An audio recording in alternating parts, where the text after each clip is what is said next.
Wanaokudharau siku moja watakusalimia kwa heshima.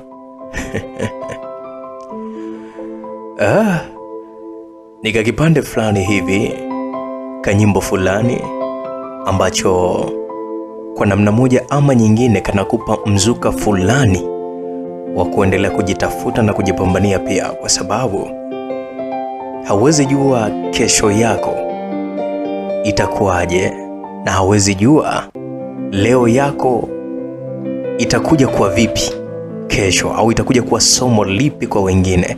Kwa hiyo mimi nataka tu uongozane na mimi katika hii simulizi ambayo inaitwa House Girl. Unajua nikwambie kitu kimoja, hii simulizi inamlenga binti ambaye alikuwa anaishi katika kila aina maumivu na kila aina ya mapito, lakini mwisho wa siku anakuja kuwa mama mjengo, mother house, na mwisho wa siku anakuja kuwa Mrs. Someone. Unakuta mwisho wa siku huyu binti anapendwa sana na kudekezwa, alafu sasa mimi hapa na kuwa BFF wake. Baada ya kumpenda kwa muda mrefu na kuwa BFF, best friend forever. Unataka kujua ilikoaje mpaka mimi nikawa BFF? Na kwa nini sio mume? Sasa njoo ndani katika hii simulizi, njoo ndani katika huu utamu halisi wa House Girl, mfanyakazi wa ndani wa kike. Haya, tenzetu. Lakini umekwisha kusubscribe hii channel? Haya, kama tayari, safi. Utakuwa na mimi dereva wako Mr. Nice Simulizi. Haya, tenzetu. Ilikuwa ni majira asubuhi, na ilikuwa ni ndani ya nyumba nzuri sana na ya kifahari. Anaonekana msichana fulani hivi mrembo sana. Mimi naweza nikasema kwamba msichana huyo alikuwa amekamilika kila idara, kuanzia muonekano wa umbo mpaka sura. Na ukirudi katika ngozi, Mungu wangu, tunaweza kusema kwamba mashaallah, binti alikuwa na ngozi nzuri sana. Binti huyo alikuwa anaonekana akizunguka huku na kule akifanya usafi wa nyumba. Binti huyo alihakikisha kwamba kila sehemu katika ile nyumba kuna kuwa sawa, kuna pangika vizuri. Basi baada ya muda akawa ameingia jikoni na kuanza kusafisha vyombo. Muda huo huo pia ilikuwa inasikika sauti ya mwanamke ikiita, "We Fatuma, Fatuma." Nikasikia, "Abe mama." Binti akawa amejibu hivyo bana, mwenye jina lake la kuitwa Fatuma, au unaweza kumuita Feti. Na huko akisimama haraka haraka kwa heshima na taadhima na kwenda kumsikiliza mwanamke huyo. Vipi, hao wenzako wameamka? Hapana mama, nafikiria bado watakuwa wamelala, manake sikuwaona wakitoka nje. Mama huyo alikuwa akimuuliza Fatuma. Basi itakuwa wamelala sana. Sasa nitawaga kwa kuwapigia simu. Mimi na baba yetu tunasafiri. Huko tunakokwenda sio salama, kwa sababu kuna rafiki yetu amefiwa na mke wake. Hivyo basi tutajumuika wote huko katika mazishi. Poleni sana mama. Ndo mambo ya dunia tena haya mwanangu. Kwa hiyo ndo hivyo tena, au vipi bana? Sisi tunatoka. Sawa Haya mama. Sasa bana, mimi nataka niwape kamchapo ili mpate kunielewa vizuri. Sawa Sikiliza. Mimi nataka niwaletee haka kakisa katikati ya hii simulizi ya House Girl da Fatuma. Hivi kisa hiki unajua kinaletwa kwenu na mimi hapa, ambaye Mr. Nice Simulizi, lakini mimi naitwa Faisal. Kijana fulani hivi machachari, kijana niliyechangamka, lakini pia niliyechachuka muda wote, unajua. Alafu kitu kingine, nyumbani kwetu tumezaliwa watatu. Kwa bahati mbaya sasa, yani wote sisi ni wa kiume. Yani katika uzazi wa wazazi wetu hawakubahatika kupata mtoto hata mmoja wa kike. Sijui ndo laana hii, sijui changamoto gani ilikumba hapa. Yaani wote walikuwa wa kiume tu. Wa kwanza kuzaliwa kwetu alikuwa ni kaka yetu mkubwa ambaye alikuwa anajulikana kama Anuari, ama naweza nikamuita Ano. Sasa ngoja niwape sifa za kakangu. Kwanza kabisa, huyu kijana ni handsome vibaya, mtulivu, mpole, lakini pia anajali vibaya mno. Kwa hiyo kama wewe ukiwa shemeji yangu, oya, utafaidi vibaya matunda yake. Sasa katika watu wenye utu nyumbani kwetu, basi wa kwanza ndio huyo kaka Ano. Yaani ana utu vibaya mno. Alafu huyu wa pili kuzaliwa kwetu sisi ni kakangu mwingine ambaye anajulikana kama Uzair. Huyu bwana yaani kwanza hapa nicheke kwanza. Ni Mr. Serious. Unajua nikisema Mr. Serious niwe naeleweka, yaani mnanielewa. Kakangu huyu yuko busy sana na maisha yake kuliko hata mambo ya kidunia. Tangu nakuwa na kumuona kakangu huyu, sikuwahi kumuona akiwa hata ana demu hata mmoja au kusikia skendo zake za mahusiano, sijawahi hata siku moja. Mr. Serious ninavyokuambia Uzairi. Na huyu wa mwisho sasa ndio mimi last born wa familia. Fei kama Fei sasa ndio mimi. Unajua mnataka kujua sifa zangu au mtakuja kujua hapo mbele? Mnataka kujua sasa hivi? Lakini anyway, jamani, mimi mtaendelea kunijua, lakini kaeni mkijua tu kwamba last born wenu mimi, friji langu haligandishi. Fei kama Fei last born. Unajua nyumbani kwetu sisi tunaishi watu 6, ambapo mimi ndo last born. Mama, baba, kaka yangu Anuari, mdada wetu wa kazi da Fatuma, lakini pia mkaka wa bustani pamoja na getini ambaye amekuwa kijulikana kama Mudi. Yaani huwa napenda kumutaga hivyo. Mbona? Najua wengi mtajiuliza sana kwa kakangu huyu wa pili. Huyu Uzairi yuko wapi? Yaani huyu jamaa ni Mr. Serious yuko wapi? Ubana mwenzenu yuko zake huko anasoma.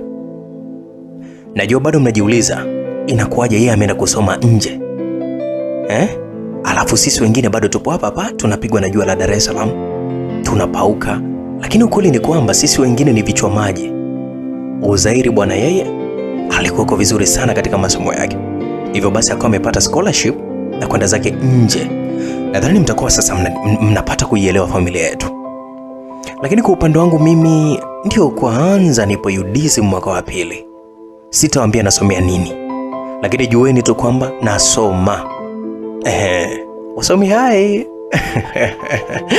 Uko upande wa kaka Anuari ambaye yeye ndo Mr. Handsome. Yeye ni askari polisi. Na ndio ana mwaka mmoja tu tangu aanze kazi yake. Sasa shida aliyokuwa nayo kakaangu mimi ni kwamba hataki kabisa kwenda kujitegemea. Ana kazi ya kung'ang'ania nyumbani tu. Najuzi kwenye mambo ya vurugu yeye alikuwepo pale. Ile alikimbia nyumbani mambo ya kushiriki matukio yeye hakuwa nayo. Ila ndio hivyo askari. Anapenda kukaa nyumbani huyu. Hasa sikiliza. Tunaendelea na simulizi. Hapo nilikuwa nakugusia kidogo tu kakipengele ka familia yangu. Sasa hapa ni majira ya asubuhi. Kama majira saa 3 hivi. Ndio kwanza naamka. Moja kwa moja niko nimevuta simu yangu, nikaangalia. Sasa kitendo cha kutazama tu nikakutana na ujumbe wa mamangu akituaga na kusema kwamba anasafiri. Nadhani msikilizaji hapa ndio utapata kuelewa. Mama alipokuwa anaondoka, alimuita dada wa kazi Fatuma na kuzungumza naye kwamba hawa hawajaamka tu, ambaye ndio kina sisi sasa. Nadhani tuendelee na hii simulizi utakuwa unapata kunielewa vizuri. Walai aseni nilikurupuka kitandani niko nimetoka nje kwa mwendo wa 5G na nikasema hivyo. Nilipofika sebuleni niko nimekutana na da Fatuma ambaye alikuwa akipata kifungua kinywa taratibu. Nikamwambia da Fatuma, vipi? Bi mkubwa shaondoka? Akaniambia wewe ulitaka kuwapa nauli au? Nikamwambia sasa ile jibu gani ile? Unajua jamani, huyu Fatuma huyu na mimi ni vitu 7 tofauti, sio viwili tofauti. Yaani mimi na huyu da Fatuma ni vitu 7 tofauti. Yaani sisi kawaida yetu huwa tunaongea dakika moja tu, alafu siku nzima ni vita tu. Utadhani kwamba ni mtu na mke wake au mke mwenzie. Na kumbe kuna mwanamke mmoja tu na mwanaume hapa.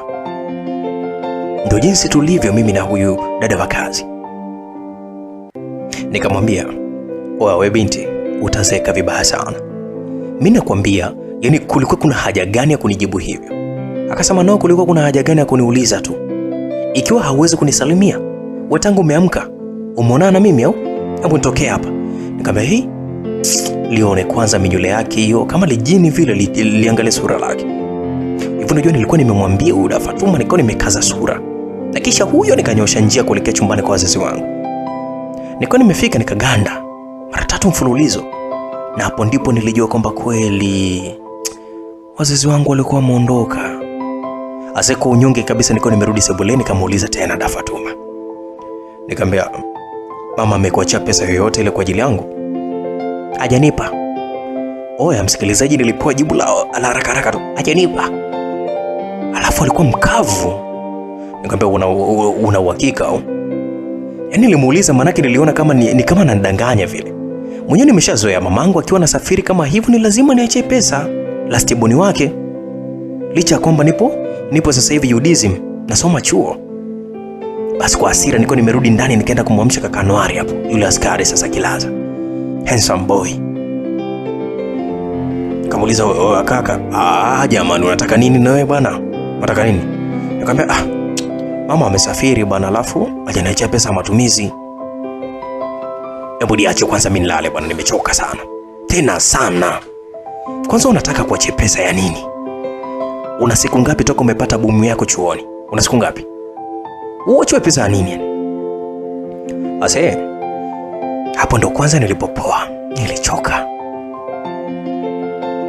Nikaanza kujikuta naangalia chini tu. Licha kwamba mtu aliyenijibu ameangalia ukutani huko alipokuwa amelala. Unajua boom ni nini msikilizaji kwako wewe ambaye haufahamu? Boom ni ile mikopo ambayo huwa tunapewa chuo. Na kweli ni siku za karibuni tu mimi nimepewa boom, lakini leo hii naulizia pesa kutoka kwa mamangu, mimi si lastiboni. Sasa sina haki ya kuulizia jamani au? Kwa hiyo sina haki ya kuulizia. Vipi hawa? Basi bwana. Akaniambia toka nje. Nimekwambia toka nje. Basi kwa unyonge huo niko nimetoka taratibu, niko nimerudi chumbani kwangu. Ambapo nilikutana na huyu Fatuma akiwa ametandika kitanda changu. Aliyekuambia kwamba silali tena nani humu ndani? Hadi uanze kutandika tena hiki kitanda. Fatuma akawa amenangalia kwa muda, akaendelea na kazi yake ya kutandika, wala hata kujali kuhusiana na mimi. Wala kujali kuhusiana na maneno yangu tena. Kwa kuwa mimi nilipanga kumkera Fatuma, pasipo hata kufikiria, nikajitupia kitandani yo. Sasa kitendo cha kujitupia tu kiliniponza Mungu wangu. Nilichezea mbao mmoja wa mgogo. Jamani tamani kumtia mtusi huyu dada huyu. Nikamwambia wewe, Fatuma, wewe, hebu subiri uone. Subiri sasa uone. Wakunitia mbao kiasi hicho wewe. Unajua nilizungumza niko nimeshtuka nikashuka kitandani kwa haraka. Kwa hasira kinoma.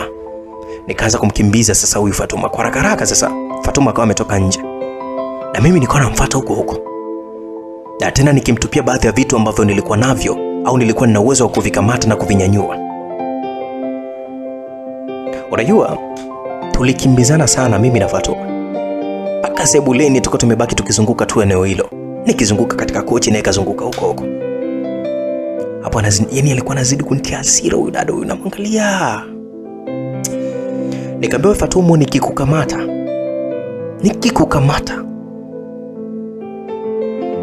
nitakupasua. Hebu simama mwenyewe. Akasema naijua hiyo. Unafikiri mimi boga zikawa wewe? Naijua hiyo. Ule ningamata unakupasua. Alinijibu na huko akinizomea kwa ulimi wake akitoa nje. Sasa ndo kwanza alikuwa ananipatia hasira. Nikanyanyua ule mpira ambao umekaga kama pambo pale sebuleni, nilimtupia. Sasa picha linaanza kwanza akama ukwepa. Lakini jambo la pili, ule mpira ulinyooka moja kwa moja mpaka kwa mgeni ambaye ndo kwanza alikuwa anaingia pale mlangoni. Na ukampiga kwenye komo lake ule mgeni. Niko nimeshtuka. Shangazi Halima. Na hapo niliita baada ya kugundua kwamba ule mpira umempata shangazi yangu mkubwa. Alikuwa anajulikana kwa jina la Halima. Sasa yote 9, 10 sasa. Huyo shangazi yangu sio mtu wa mchezo mchezo. Yaani ukiachana na yeye kuwa shangazi yangu, lakini pia alikuwepo ni bonge moja la mshangazi. Alafu ni mshangazi fulani hivi low Mr. Boy sana. Kwa hiki nilichokifanya nikasema hapa kitawaka. Nikasikia kwa hiyo sasa wewe Fei, wewe ndio umeamua kunipokea kwa staili kama hii ya kunizabia limpira lako usoni, si ndio? Kwa uso huu bado tena unatamani kuongezea upana. Unataka nini? Nikamwambia hapana bwana shangazi, ni bahati mbaya tu. Nilijibu na huku nikiunganisha mikono yangu katikati kwa ishara kwamba nilikuwa nazidi kumwomba radhi. Haya, wacha tupokeane sasa. Nenda chini, nenda chini. Lakini sasa shangazi na Fatuma naye mwenyewe. Mimi sasa nilikuwa nimeamua kumtaja Fatuma.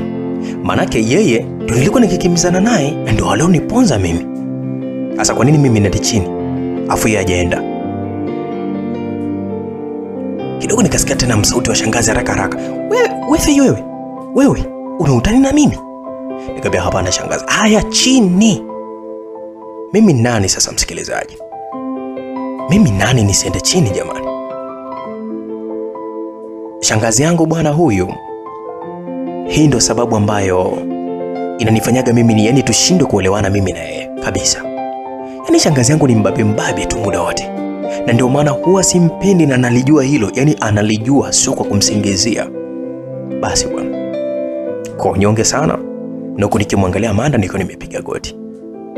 Akaniambia nyosha mikono juu na uanze kuita mvua. Nikamwambia mambo ya kuita mvua tena. Nikamwambia shangazi, unanibisha mimi au? Nikamwambia lakini shangazi mimi bado hata sijanywa chai. Nilizungumza na huko nikitaka kulia sasa. Ila wazazi wangu wamenidekeza sana mpaka muda wote mimi huwa najiona kama ni mtoto mdogo sana. Mtu ambaye ananimudu mimi haswa ni kaka yangu Uzairi. Yule ambaye Mr. Serious. Ambaye yuko zake huko anasoma. Lakini hao wengine ni wakupeleka tu mputa. Na wafanyia visa vingi sana jinsi ninavyojisikia. Sasa muda huo kakangu Anwari naye mwenyewe akawa anatoka chumbani kwake na kuja sebuleni. Shangazi Halima, shikamoo. Wewe upo? Mimi nikajua saa hizi utakuwa labda kazini na wewe. Alizungumza shangazi. Na huko akiwa na tabasamu pana kidogo usoni kwake. Utazani sio yeye kweli. Alikuwa amenipatia mimi adhabu hapo ya kuita mvua. Une vipi, mbona kama kapiga magoti? Kama kawaida yake mdogo wako huyu aliyekosa adabu. Yaani naingia tu badala ya kunisalimia kanipiga. Bonge moja la pira kanipiga nalo hapa katika paji langu la uso, kwenye uso mzima hapa mpaka kwenye kombe panauma mpaka sasa hivi. Yaani utadhani eti ndio salamu aliyofundishwa na wazazi wake kunisalimia mimi, shangazi yake kweli? Kweli? Msikilizaji, katika vitu ambavyo huwa sipendi katika maisha yangu ni mtu kunisema kama ambavyo anafanya shangazi. Na mara nyingi naona bora unipe adhabu kama hii, au ikiwezekana kabisa nipige tumalizane, lakini haya mambo ya kunisema nikamwambia sasa shangazi, si tayari nafanya adhabu yako, unaweza tu kuniacha na kunisema sasa ndo juu kweli? Anwari, unamwona sasa mdogo wako? Na ameanza kunijibu. Umemwona mdogo wako Haya. Kaka yangu mimi nilimwambia, ambaye ndo babake huyu, kwamba malezi kama haya unamharibu huyu mtoto, lakini hakunielewa hata kidogo. Mimi nifanye nini? Sasa muda huo huyu House Girl Feti akawa amedakia. Ni mimi ndio nilikuwa nimeurishwa huo mpira shangazi, samani sana. Kwanza shangazi akawa amemgeukia huyo Fatuma na kumuuliza, mwanzo ulikuwa bubu? Yaani shangazi anachamba nyie hana haka. Hivyo unajua Fatuma kuweza hata kujibu swali la shangazi. Zaidi alibaki tu akiangalia chini. Na mwisho wa siku shangazi akawa ameniangalia na kuniambia, nyanyuka sasa. huu dadako ndo kakuponza. Nembu nitokee mimi hapa. Ase, kwa haraka niko nimenyanyuka nikaelekea chumbani kwangu. Na huku nikiwa nimechukia sana kwa kujitupa kitandani. Baadaye yule mwanamke Fatuma akawa amekuja chumbani kwangu. Huyo Feti sasa, ambaye ndo house girl. Nikamuuliza, unataka nini chumbani? Unataka nini? Akasema eti nimekuja kukuuliza tu kama cheni kuletee huku au utaenda kula pamoja na kaka Anwari. Nilimwangalia, nikampandisha nikamshusha, alafu nikamwambia sina shida na chai yako, toka nje. Hivyo najua Fatuma akawa ameniangalia sana kwa muda, wakati hii ni kazi yake, na kisha akawa ameondoka zake pasipo hata kunibembeleza.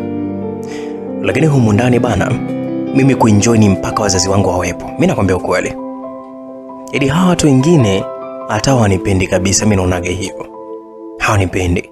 Maana mimi bana ndo last born, sasa mimi ndo cha kudekadeka. Basi bwana, majira kama saa 6 hivi, nikiwa zangu chumbani kwangu, nilianza kuhisi kuzimiazimia. Manake sio kwa njaa nilikuwa nayo, tumbo lilikuwa linanguruma sana kwa nguvu. Utadhani kuna tractor lilikuwa linapita. Sasa moja kwa moja nikawa nimeenda zangu jikoni, ambapo nilikutana na kaka Anwari akimsaidia Huda Fatuma baadhi ya kazi zake za pale jikoni. Nikawa nimemuuliza da Fatuma, chai ipo? Nilimuuliza, lakini akawa amenijibu kwamba hakuna, lakini sio shida, naweza nikakuandalia tu. Oa, ni muda kuandaa chakula cha mchana muda huu. Mambo ya chai yashapita hapa. Kama vipi unaweza kuvumilia mpaka chakula cha mchana kitakapoiva?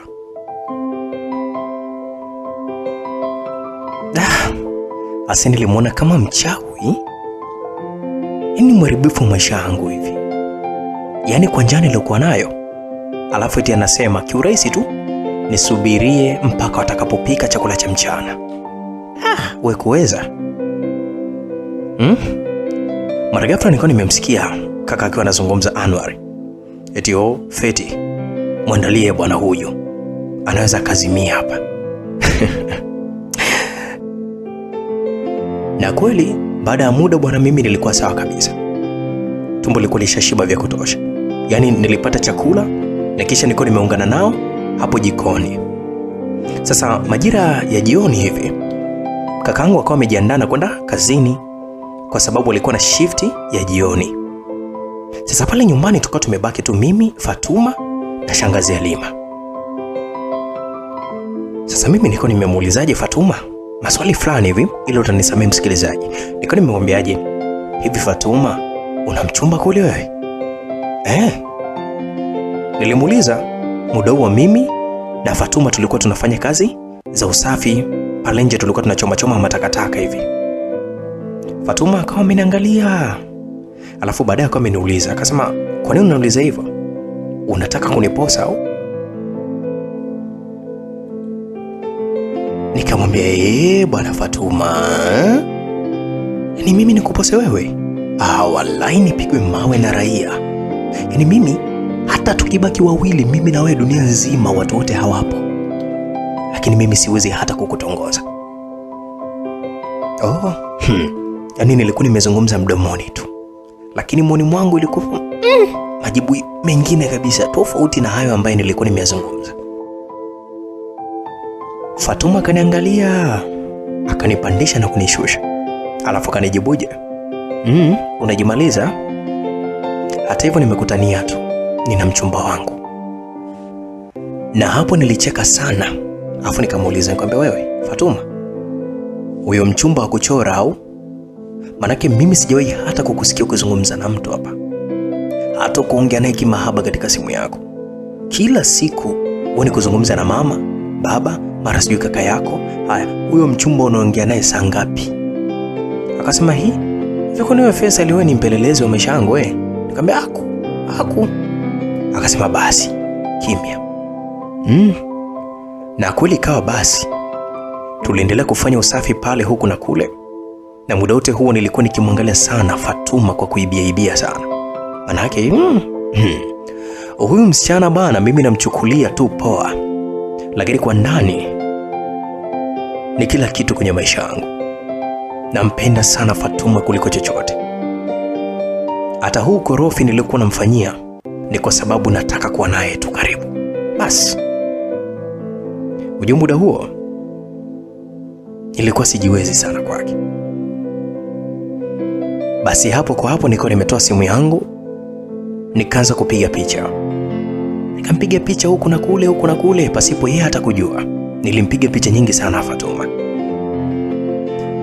Msikilizaji, siku ziliendelea kwenda na hatimaye wazazi wangu wakawa wamerudi nyumbani. Na shangazi yangu Halima walimkuta akiwa pale nyumbani. Sasa ikiwa ni majira usiku, familia nzima tukiwa mezani katika chakula. Na ghafla baba akawa amezungumza. Akasema, "Oh, hakikisheni kesho kila kitu kinakuwa sawa." Mamangu akawa amejibu kwamba nimeshawaambia na nimempa taarifa Fatuma, kwa hiyo tutaandaa mapema sana hicho kitu. Na kiukweli wote walikuwa wanaelewa kinachozungumziwa pale isipokuwa mimi tu, ambaye nilikuwa kama niko katika njia panda. Hivyo basi nikawa nimeuliza. Nikasema, "Jamani, kwani kesho kuna nini ase?" Kasika, bana, kumbe hatujakuambia. Kaka yako Uzairi anarudi kutoka huko nje. Asenye, nilinyanyuka kwenye meza ya chakula kwa furaha, nikaanza basi kurukaruka. Niliruka kwa furaha sana wallahi. Yaani miaka 5 sasa pasipo hata uwepo wa Uzairi pale nyumbani. Hivyo basi kila mtu alikuwa na hamu ya kumuona. Na hatimaye siku nyingine kashika nafasi. Nilikuwepo ni siku ya kaeka za hapa na pale kwa ajili ya kumpokea kaka yangu Uzairi. Na maandalizi yalikuwa ni makubwa mno. Baada ya muda familia nzima tulikuwa tumefunga safari zetu. Tulikuwa tumeelekea airport. Muda huo nyumbani tulimwacha Fatuma tu akiwa na Mudi, mkaka wa pale katika bustani za maua pamoja na getini. Kwa upande wa shangazi, yeye ndo alikuwa anajifanya eti kila kitu. Na hapo ndipo alipozidi kunikera zaidi. Yaani mimi huyu shangazi na sijui afanye kitu gani ili ni mimi nimuone kwamba yeye ni mwema sana kwangu. Manake mambo mengine yote naona kama ananiboa tu, anakoroga kwangu. Na sijajua ni kwa nini mashangazi sometimes wanakuwa kama wanakaujeuri fulani hivi. Uone kwa nini jamani. Basi Mungu ni mwema sana bwana. Baada ya miaka 5 kupita, finally leo hii tumeungana tena na Uzairi kwa mara nyingine tena. Asa yenyewe subirini kwanza. Hivi ukiishi katika nchi za watu ndio unabadilika kwa kupendeza, yani kupendeza kwa namna fulani hivi eti. Natamani niwaulize hivyo, manake kaka yangu Uzairi alikuwa hoti sana. Yaani ni kakaangu na ni mwanaume mwenzangu, lakini alikuwa amependeza sana na alizidi kabisa kuwa handsome. Na ukizingatia sasa katika uzao wa wazazi wetu, Uzairi ndiye aliyekuwa handsome zaidi kuliko hata wote. Kuliko wote. Sasa huko alipokuwa ameenda, utadhani ndio kwamba alikuwa ameenda kupaliliwa upya. Yaani Mwenyezi Mungu alikuwa ameenda kumnawirisha upya. Basi akawa amenisalimia, "Ni aje dogo?"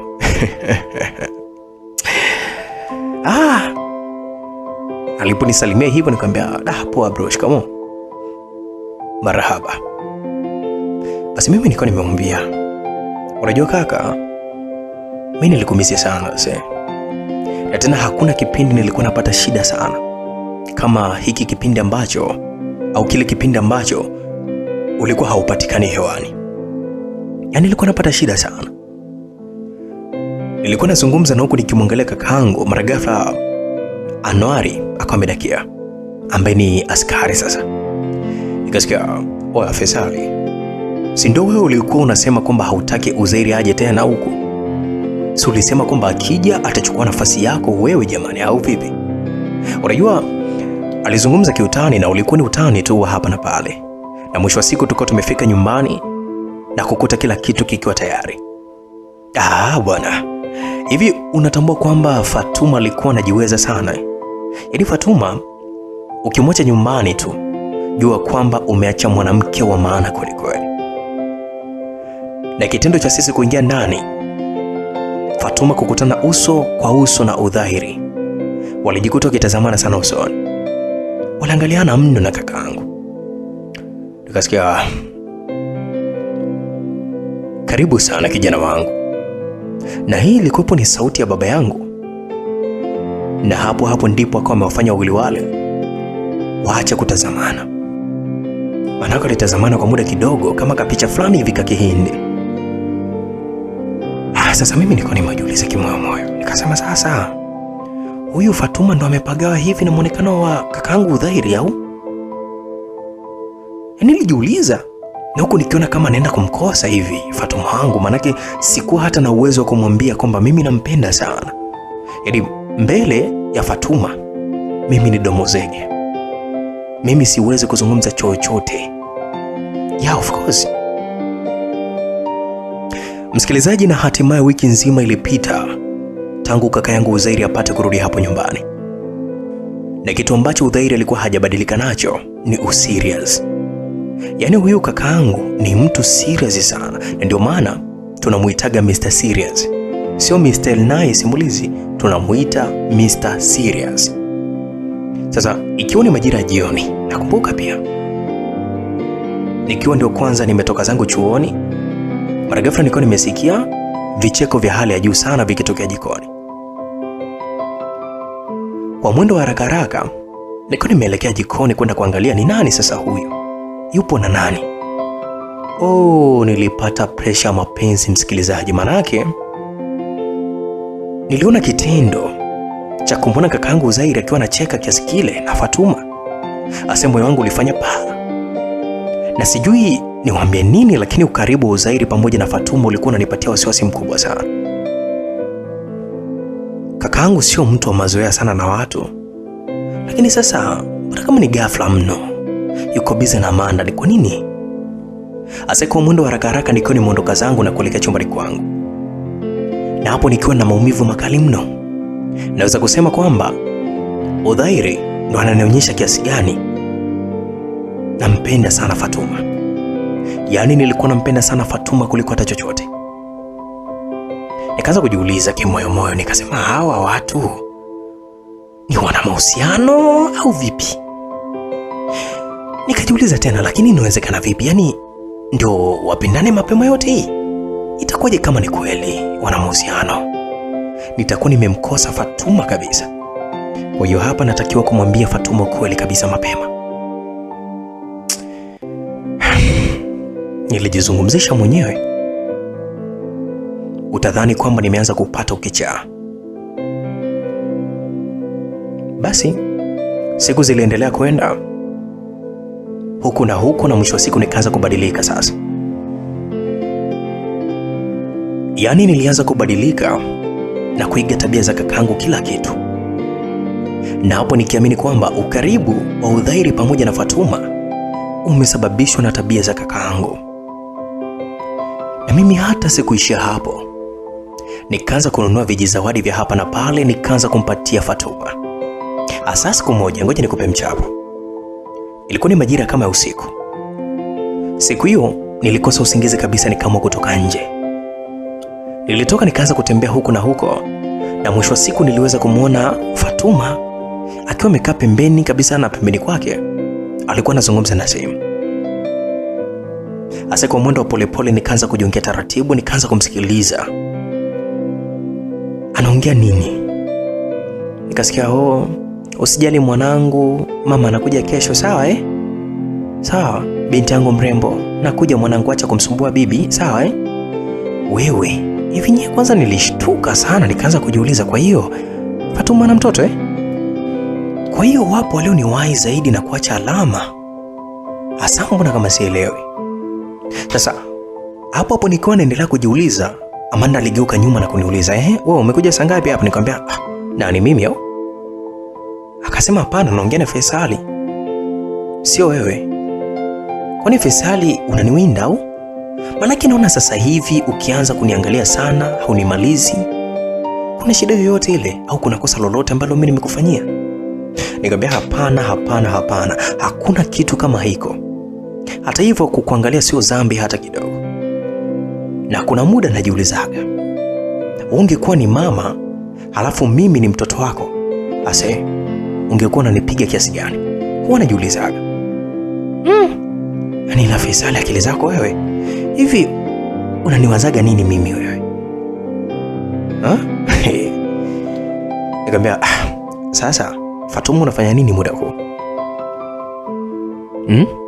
Na hapo nilianza kumuuliza, nikianza kusogea pale alipokuwa. Na mimi niko nimeketi katika bembea fulani hivi ilikuwepo pale, na mwenye alikuwa ameketi hapo hapo, kwa tuka tumekaa kwa pamoja. Akasema mimi sikuwa na usingizi, nikaamua nije hapa kupunga upepo. Nikamwambia okay. Hivi Amanda, naweza kukuuliza kitu na ukanijibu pasipo hata kunikasirikia? Akasema uliza. Lakini pia inategemeana ni swali la namna gani. Kama lipo ndani ya uwezo wangu mimi nitakujibu, lakini pia kama lipo nje, hapana, utanisamehe. Nikamwambia okay sawa, lakini ni kuhusu maisha yako kiujumla. Akasema hakuna shida, lakini kabla haujaniuliza unaweza kuniambia sababu wewe kukaa hapa na kutaka kujua maisha yangu? Nikamwambia niko sahihi, na nikasema sijui kama sababu yangu inaweza kuwa na mashiko makubwa sana, lakini najikuta tu nikihitaji kukujua zaidi sana. Unajua kuna muda huwa najiuliza ni kwa nini ulikuwa unavumilia sana visa vingi na kila kitu ambacho mimi nimekuwa nikikufanyia. Huwa najiulizaga sana. Akasema leo naona Faisal upo kivingine kabisa ni. Unajua kila kitu kwangu nimeweka kama changamoto tu ya maisha. Kwa hiyo maisha haya yana mambo mengi sana. Hivyo basi kama kila kitu kinachokuja kwenye maisha yako kitakukera, utakichukulia serious, basi amini kwamba hakuna sehemu utafika. Kuna sehemu unatakiwa kuendana na mazingira. Unaelewa Faisal? Nikasema wow, nimeipenda hiyo. Anyway, lakini kabla hatujaenda mbali sana, naomba kwanza nikutake radhi kwa kila kitu. Naomba nikubali kwamba nilikuwa nikikukosea sana. Lakini kuanzia sasa hivi mimi ni rafiki yako karibu. Fatuma, zungumza chochote kile na mimi. Nahitaji uwe rafiki yangu karibu mno. Unamaanisha au unanitania? Nikamwambia namaanisha kila ninachokizungumza. Hivyo msikilizaji, unajua kwamba kitendo cha mimi kujibu hivyo tu haraka sana, Fatuma alinikumbatia kwa nguvu mno na kuniambia, nilikuwa nikitamani sana hii amani kati yetu. Nikamwambia sawa. Nami nilimkumbatia kwa nguvu mno, na sikuwa nataka kabisa hata kumwachia. Na tukiwa tumeendelea kukumbatiana pale kwa nguvu, muda huo hisia zangu kali ziliendelea kabisa kujivuta. Ghafla tukasikia, mnafanya nini hapo? Ase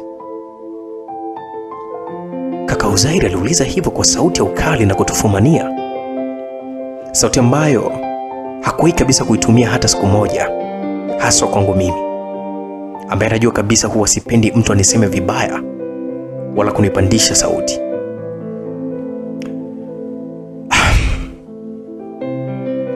Hakuna kitu Uzair, alijibu Fatuma kwa sauti yake laini, sauti ikionyesha ni kiasi gani ilikuwa ina wasiwasi.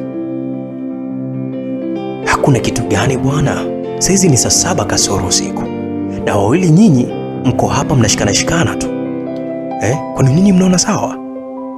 Unajua Fatuma, kwa umri wako sidhani kama hata huyu Faisal ni wa umri wako, sidhani kama nakufaa kumfanyia mambo kama haya. Ase hapo nilijikuta haraka sana nimedakia, nikamwambia uko siko kaka, hakuna kitu kama hiko. Hata hivyo age is just a number too, na hakuna kitu kingine mzee. Akasema unasemaje wewe? Unasemaje? Kidogo ghafla Fatuma akawa amemuuliza kwa kudakia, akasema Udhairi, una nini jamani wewe? Una nini kwani? Yaani kabla hata kumuuliza mimi kitambo nilikwisha kupigwa kikofi cha shavuni. Hasa kiliniuma sana. Afa kaniambia kwamba potea hapa, potea. Mungu wangu, nimeshakuwa na nilipepo na kemewa, yani potea. Alikuwa ameniambia hivyo kaka Udhairi, na hapo ni baada ya kunitandika kofi zito shavuni kwangu, na mimi pasipo hata kupoteza muda niko nimeondoka. Lakini nilikuwa na maumivu makali sana ndani ya moyo wangu, haswa ya kupigwa mbele ya mchumba. Yani katika siku Udhairi amezingua kaka yangu mimi, basi ni leo. Lakini niwakumbushe tu kwamba katika watu wote mimi mtu ninayemwogopa pia ni Udhairi. Kama nilivyowaambia, ndo huyu mshikaji kutoka nje. Basi bwana, baada ya mimi kwenda chumbani kwangu na kuacha wale wawili pale, Fatuma naye mwenyewe akawa ametaka kuondoka na kumwacha kaka Udhairi, lakini ghafla tu Udhairi akamvuta kwa nguvu kabisa na kumwambia, kwa hiyo hautaki kumbatio langu? Embu Udhairi, naomba niachie. Kwa hiyo unataka kucheza na watoto wadogo tu, watu wazima kama sisi hautaki kabisa? Akasema, wewe Udhairi, please naomba niachie. Hivyo unajua kwamba kiukweli Udhairi alionekana kuwa na tabia mbovu sana, tabia ambazo sikuwahi kuzifikiria hata mara moja. Matukio hayo yote niliona tu kupitia dirishani kwangu, ingawa sikuwa nikisikia mazungumzo yao. Sasa baada ya muda, Fatuma aliweza kujitoa katika mikono ya kaka Udhairi na kukimbia chumbani kwake, na huko akionekana kutokuwa sawa kabisa. Jamaa akajibragusha naye mwenyewe ameingia ndani. Asubuhi na mapema niliamka zangu vizuri, nikaelekea moja kwa moja mpaka chumbani kwa Udhairi ili kwenda kumwamsha tuweze kuzungumza. Yani nilikuwa ni asubuhi sana. Imagine sikuweza kulala kutokana na kumwaza sana Fatuma wangu pamoja na huyu kaka yangu Udhairi ambao na mazungumzo naye. Nilipofika pale nikazungumza, nikamwambia, hello bro, we need to talk. Bana, si nimesoma kidogo, nilimwambia kizungu. Akaniambia, hivi una wazimu wewe? Kwanza toka chumbani kwangu sasa hizi. Toka chumbani kwangu. Nikamwambia, mzee, ni kuhusu Fatuma kaka.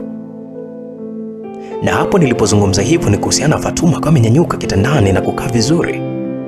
Na kisha kama ameniuliza, kuhusu mambo yenu mnayoyafanya majira usiku ama? Nikamwambia, hapana, sio kuhusu mimi, sio kuhusu wewe. Ni kitu gani kinaendelea? Mbona kama unaonekana kumtisha sana Fatuma na baadhi ya maneno yako pamoja na vitendo? Kuna kitu gani kati yenu? Faisal mdogo wangu, nenda tu nje kaendelee na shughuli zako, lakini katika kitu ambacho naweza kukwambia ni kaa mbali na Fatuma. Mimi nimemaliza. Ase, hapo kwanza nilishtuka. Kwa nini kaka ananiambia nikae mbali na huyu Fatuma? Na je, kuna kitu gani kinaendelea kati yao? Ase, kwa jazba nikamuuliza, nikamwambia, tayari una mahusiano na Fatuma? Una mahusiano naye? Akasema, wewe Feti huyu ni domestic helper au unauliza nini? Ase, nikamwambia, huyu jamani Udhairi ambaye mimi nimemzoea, yani Udhairi wa miaka 5 nyuma ni tofauti na huyu kabisa. Yani huyu amebadilika mno, na mshikaji anadharau sana vya kutosha. Nikamwambia, bro, umebadilika sana. Nilijikaza, nilijikuta nikimwambia ukweli kaka yangu. Muda huo Udhairi akavuta simu yake na kumpigia simu Fatuma, na baada ya muda mfupi Fete kama amekuja chumbani kwa Udhairi. Hey, nataka unioshe gari yangu sasa hivi, nahitaji kutoka. Yani Udhairi alimwambia Fatuma. Binti akasema sawa. Ase, alijibu kwa utulivu mno, na kiukweli nilizidi kuchanganyikiwa sana. Yani huyu jamaa kwa utulivu wa huyu binti anamchukulia poa. Lakini mbona kama hii ni tabia mpya kaka Udhairi, sijaizoea. Yani najionea mapicha tu kwa huyu jamaa. Nikamwambia oya bro, lakini hiyo ni kazi ya Mudi, sio ya Fatuma. Huu ni binti wa kazi za ndani bro, kwa nini hivyo? Akasema toka chumbani kwangu Faisal. Akanifukuza. Asali nifokea kwa sauti kubwa sana. Lakini pia hakuishia hapo. Akanishika mkono na kunitoa nje. Sasa wakati ananitoa nje, kaka yangu alipita karibu na Fatuma na kisha kumnasa kibao cha kwenye makalio. Na hapo ndipo nilipozidi kushangaa. Katika vitu ambavyo Uzairi amekuwa akikiheshimu sana katika maisha yake, basi ni wanawake. Yaani Uzairi amekuwa akiheshimu sana wanawake, lakini kwa haya anayoyafanya sasa hivi kwa huyu Fatuma ni mambo mapya kabisa. Ni usasa gani huu?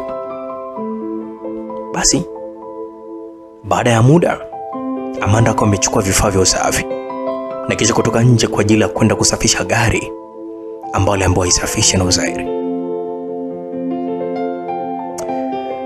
Nilimfuata. Nikamwambia Fatuma, ni kitu gani kinaendelea kati yako wewe na Uzairi? Akaniuliza unamaanisha nini? Eti unamaanisha nini? Nikamwambia Fatuma, acha basi. Jana tu tumekubaliana kwamba kila kitu tutakuwa tunaambiana, tunashirikishana, tunazungumza mimi na wewe. Akasema sasa kama hakuna cha kukuambia mimi nitakwambia nini? Eti Faye, kuna mambo sio public hata kidogo. Nataka ujue kwamba moyo wa mtu ni kichaka. Kuwa rafiki yangu haimaanishi kwamba utajua kila kitu kama umeniumba wewe. Si unanielewa? Maana yangu si mbaya Fatuma, lakini naona kabisa kuna mambo ambayo mimi naona kabisa sio sawa kati yako wewe na kakangu Uzairi. Hata hivyo Uzairi amebadilika sana, nataka kujua kama kila kitu kiko sawa ama la. Mimi nataka tu kujua hivyo. Usijali bwana. Usijali Faisali. Ngoja mimi nikukumbushe tu kitu. Hizi tabia ambazo kakako ananionyesha sasa hivi, wewe pia ulikuwa nazo ukinionyesha zamani, hapo awali kipindi cha nyuma. Mimi nilikuwa nikifanya tu kwa ajili ya upendo nilokuwa nao juu yako. Sasa sikumaanisha. Unasemaje? Amanda akawa ameniuliza kwa jazba sana, ni kama alikuwa hajaelewa manangu halisi. Nikamwambia sijasema kitu. By the way, naweza nikakusaidia kukusafisha gari, then wewe ukaenda kuendelea na shughuli zako za jikoni, sawa? Akasema usijali Faisal, namalizia muda sio mrefu tu mbona. Kabla hapana bana. Hapana. Nilijitahidi kumshawishi Fatuma, na mwisho wa siku akawa ameniachia ile kazi. Na yeye kweli akaendelea na kazi zake za kuandaa masotojo akiwa sehemu za ofisini kwake jikoni. Basi siku ziliendelea kwenda mbele, na huku mimi nikiendelea kujenga ukaribu mimi na Fatuma. Na kila siku zilivyozidi kusonga mbele, ndo niliendelea kujua Fatuma ni binti ambaye amepitia mengi sana kwenye maisha yake. Ingawa hakuwa amenielezea kila kitu kwa undani zaidi, lakini Fatuma amepitia maisha magumu mno, na hapa kwetu ndo sehemu la pumziko lake. Sasa kwa upande wa kaka yangu Uzairi, huyu jamaa bwana aliendelea kumwonyeshia Fatuma kila kitu chenye dharau, kitu ambacho hata mimi kwangu kilikuwa kikinichukiza sana. Na siku moja mimi nilikuwa nimeamua tu kwenda kuzungumza na kaka yangu tena. Nilimfuata Uzairi. Nilipomwambia kaka, akaniambia kuna nini? Nataka tuzungumze bro, na hii issue ni kuhusiana na Fatuma. Hivi wewe kila kitu ni Fatuma, Fatuma, Fatuma, kuna nini leo? Okay, nakusikiliza. Nikamwambia bro, kuna kila kitu kaka. Kiukweli sipendezwe na mambo unomfanyia Fatuma, ukizingatia yeye ni mwanamke wangu mimi. Na hapo kakangu alishtuka sana, akaniuliza, umesemaje wewe? Fatuma ni mwanamke wako? Nikamwambia bro, umenisikia vizuri tu. Akasema haiwezekani. Hivi wewe unamjua Fatuma vizuri wewe? Nilimwangalia kaka nikamuuliza, wewe unamjua vizuri? Hauna hata miezi 6 tangu umefika hapa, au tangu umemfahamu huyu Fatuma, alafu nataka kujiona kwamba wewe unamjua sana kunishinda hata mimi niliyekaa naye hapa miaka 4. Kaka yangu akawa ameniangalia sana, akatikisa kichwa. Yaani na hapo alikuwa anaonyesha kwamba alikuwa anasikitika sana. Akaniambia, mdogo wangu, mimi namjua Fatuma kuliko hata wewe unavyonifikiria. Na mimi sitakuja kuruhusu wewe uwe na Fatuma. Yaani toa mawazo yako yoyote juu ya yule mtu. Toa mawazo ya Fatuma juu ya ubongo wako na moyo wako. Anaelewa Faisali? Nikamwambia, kwa sababu unamfatafata, si ndio? Kwa sababu wewe unamtaka kaka, si ndio? Akasema, kwa sababu Fatuma anajiuza. Oya. Bana, nilishtuka, nilijikuta nikimuuliza, what? How? Kivipi yani? Na hapo ndipo Uzairi akawa amenyanyuka alipokuwa amekaa na kuja karibu yangu kwa utulivu kabisa, na hata mimi sikuamini. Akaniambia, kaa chini. Nikajiongea katika kiti nikakaa, na kwa sauti yake utulivu wa hali ya juu sana kaka yangu akaniambia, najua akili yako inaamini kuwa mimi namchukia sana Fatuma, lakini sio kweli. Sijawahi kumchukia hata siku moja, lakini Fatuma ndiye ananichukia sana mimi. Kwa sababu gani? Nimemkumbusha kuwa mimi na yeye tunajuana na ninamjua vizuri sana Fatuma. Nikamwambia, kaka, unataka kumaanisha kwamba wewe unamjua Fatuma kabla hajaja hapa nyumbani? Akasema, ndiyo. Mimi namfahamu Fatuma nikiwa chuo mwaka wa kwanza bro. Mwaka ambao nilifanya mtihani ule wa scholarship. Fatuma nilikutana naye katika mazingira mabaya sana ya wale madada poa wanaojiuza barabarani. Nikamwambia, bro, unajua mimi nachanganyikiwa kaka. Nilimwambia, nachanganyikiwa kaka? Akasema, hapana, hakuna haja ya wewe kuchanganyikiwa bro. Kwa sasa hivi kitu cha muhimu ni kwamba kaa mbali na Fatuma. Sio, anielewa Faisal? Maisha yako ni muhimu sana kuliko hata huyo binti. Lakini pia nina wasiwasi na afya yake. Lakini pia Fatuma yuko kibiashara zaidi na sio mapenzi. Atakuumiza moyo wako bro. Asa nilijikuta nikishusha pumzi ndefu sana iliyojawa na maumivu makali mno. Na kiukweli nilikuwa nina maumivu ambayo sijui hata litokea wapi. Na muda huo Faisal, mimi nilikwisha kuchomoa betri katika moyo wa Fatuma.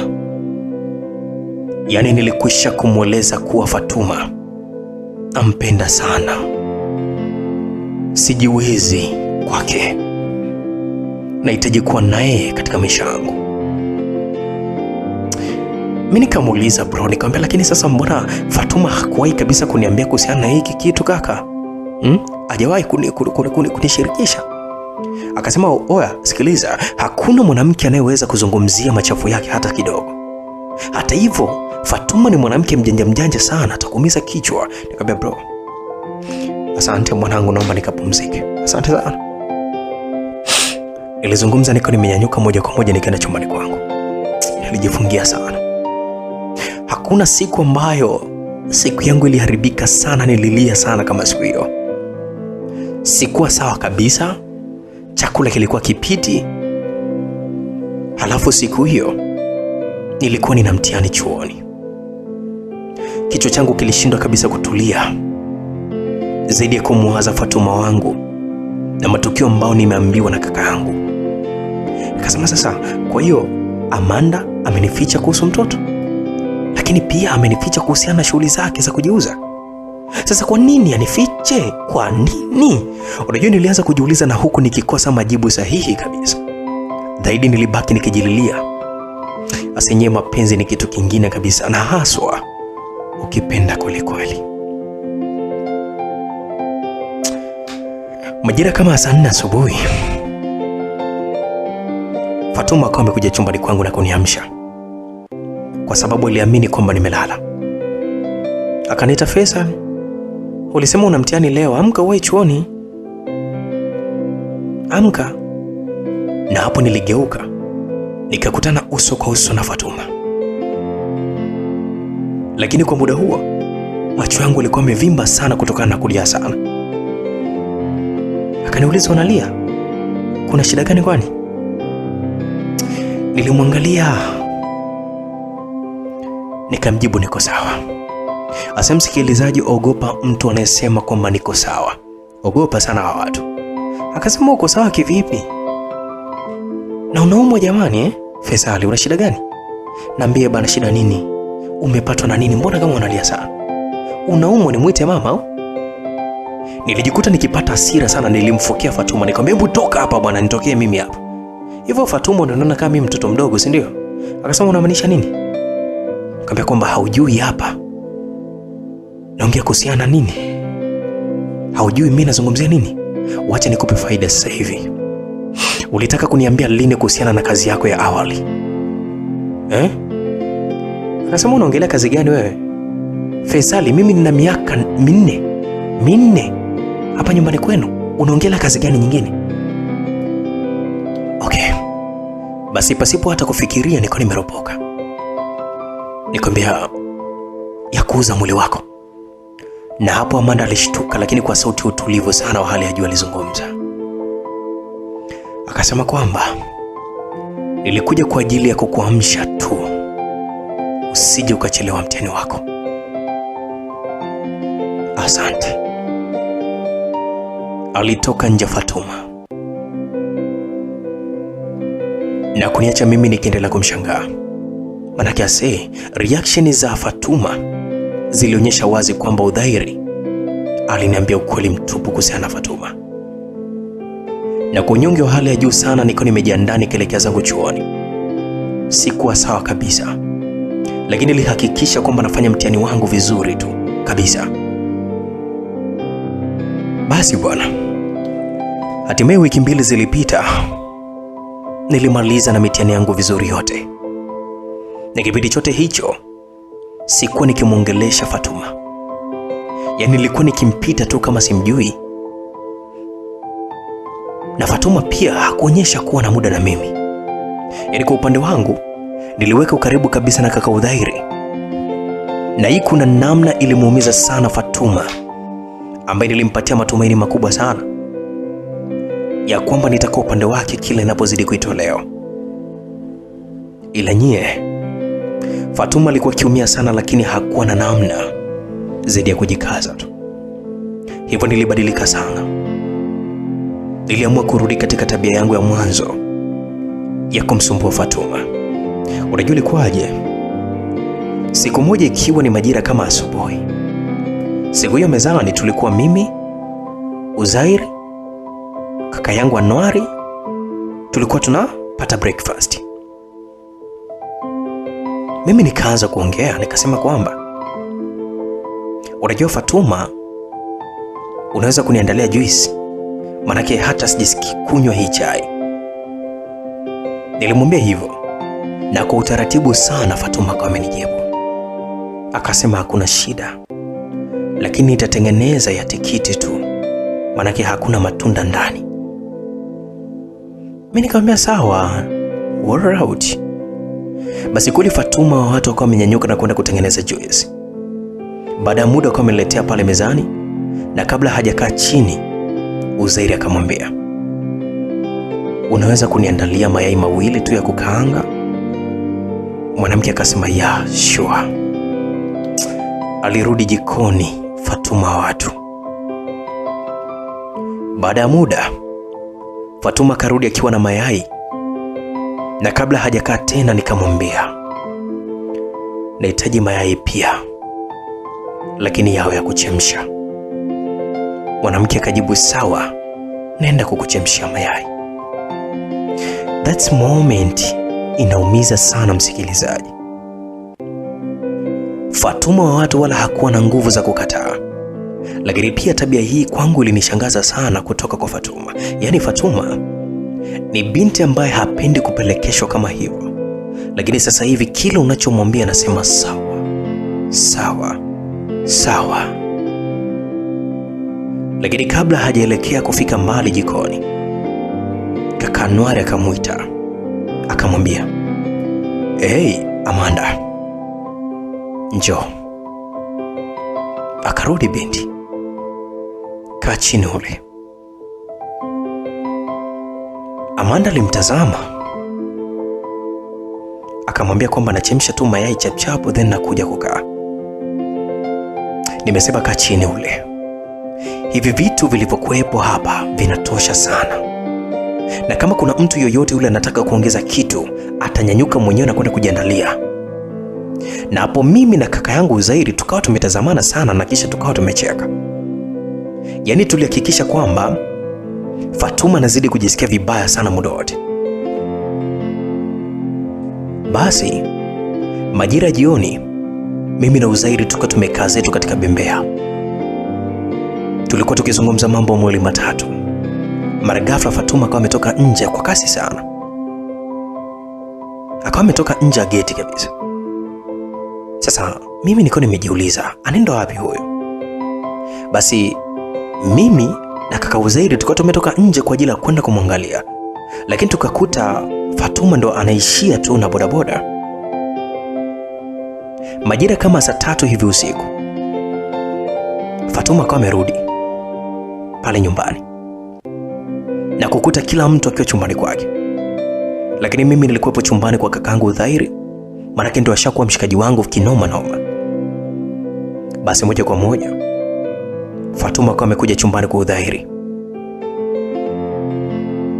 pasipo hata kusalimia wala kuomba kuingia.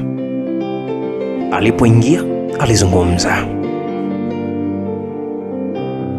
"Faisal, naomba toka nje mara moja, nataka kuzungumza na Uzairi."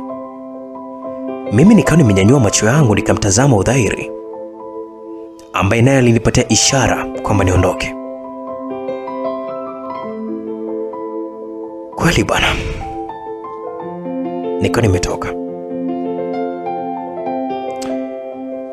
Swali la kwanza la Uzairi kumuuliza binti, alimuuliza akasema, "Unataka nini? Umeshanimisi si ndio?" Uzairi alimuuliza Fatuma baada ya mimi tu kutoka nje na kujua kwamba nilikuwa mlangoni nikisikiliza kila kitu. Mwanamke akazungumza akasema, "Mimi sipo hapa kwa ajili ya utani Uzairi. Nahitaji msaada wako. Binti yangu ana hali mbaya sana na anahitaji damu." Asinyie, yani mimi ambaye nilikuwa nikisikiliza kwa kuibiaibia nilijikuta nikishtuka sana. Na pasipo kupoteza muda nilikuwa nimejikuta nimeingia ndani kwa ghafla. Niliingia. Sasa kile kitendo cha kuingia ndani, kaka akawa amenifukia tena, "Hebu toka nje."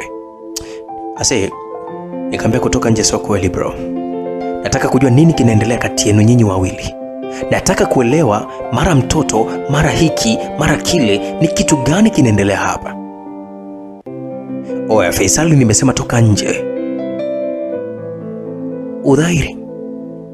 Uzairi, usio muda wa kupoteza, wala sio muda wa kubishana, sawa? Sio muda wa kupiga kelele kama hivi. Ni muda wa kuokoa maisha binti yako. Uzairi, ni muda wa wewe kumsaidia binti yako, please, anakuhitaji. Hebu niondolee upuzi wako wewe.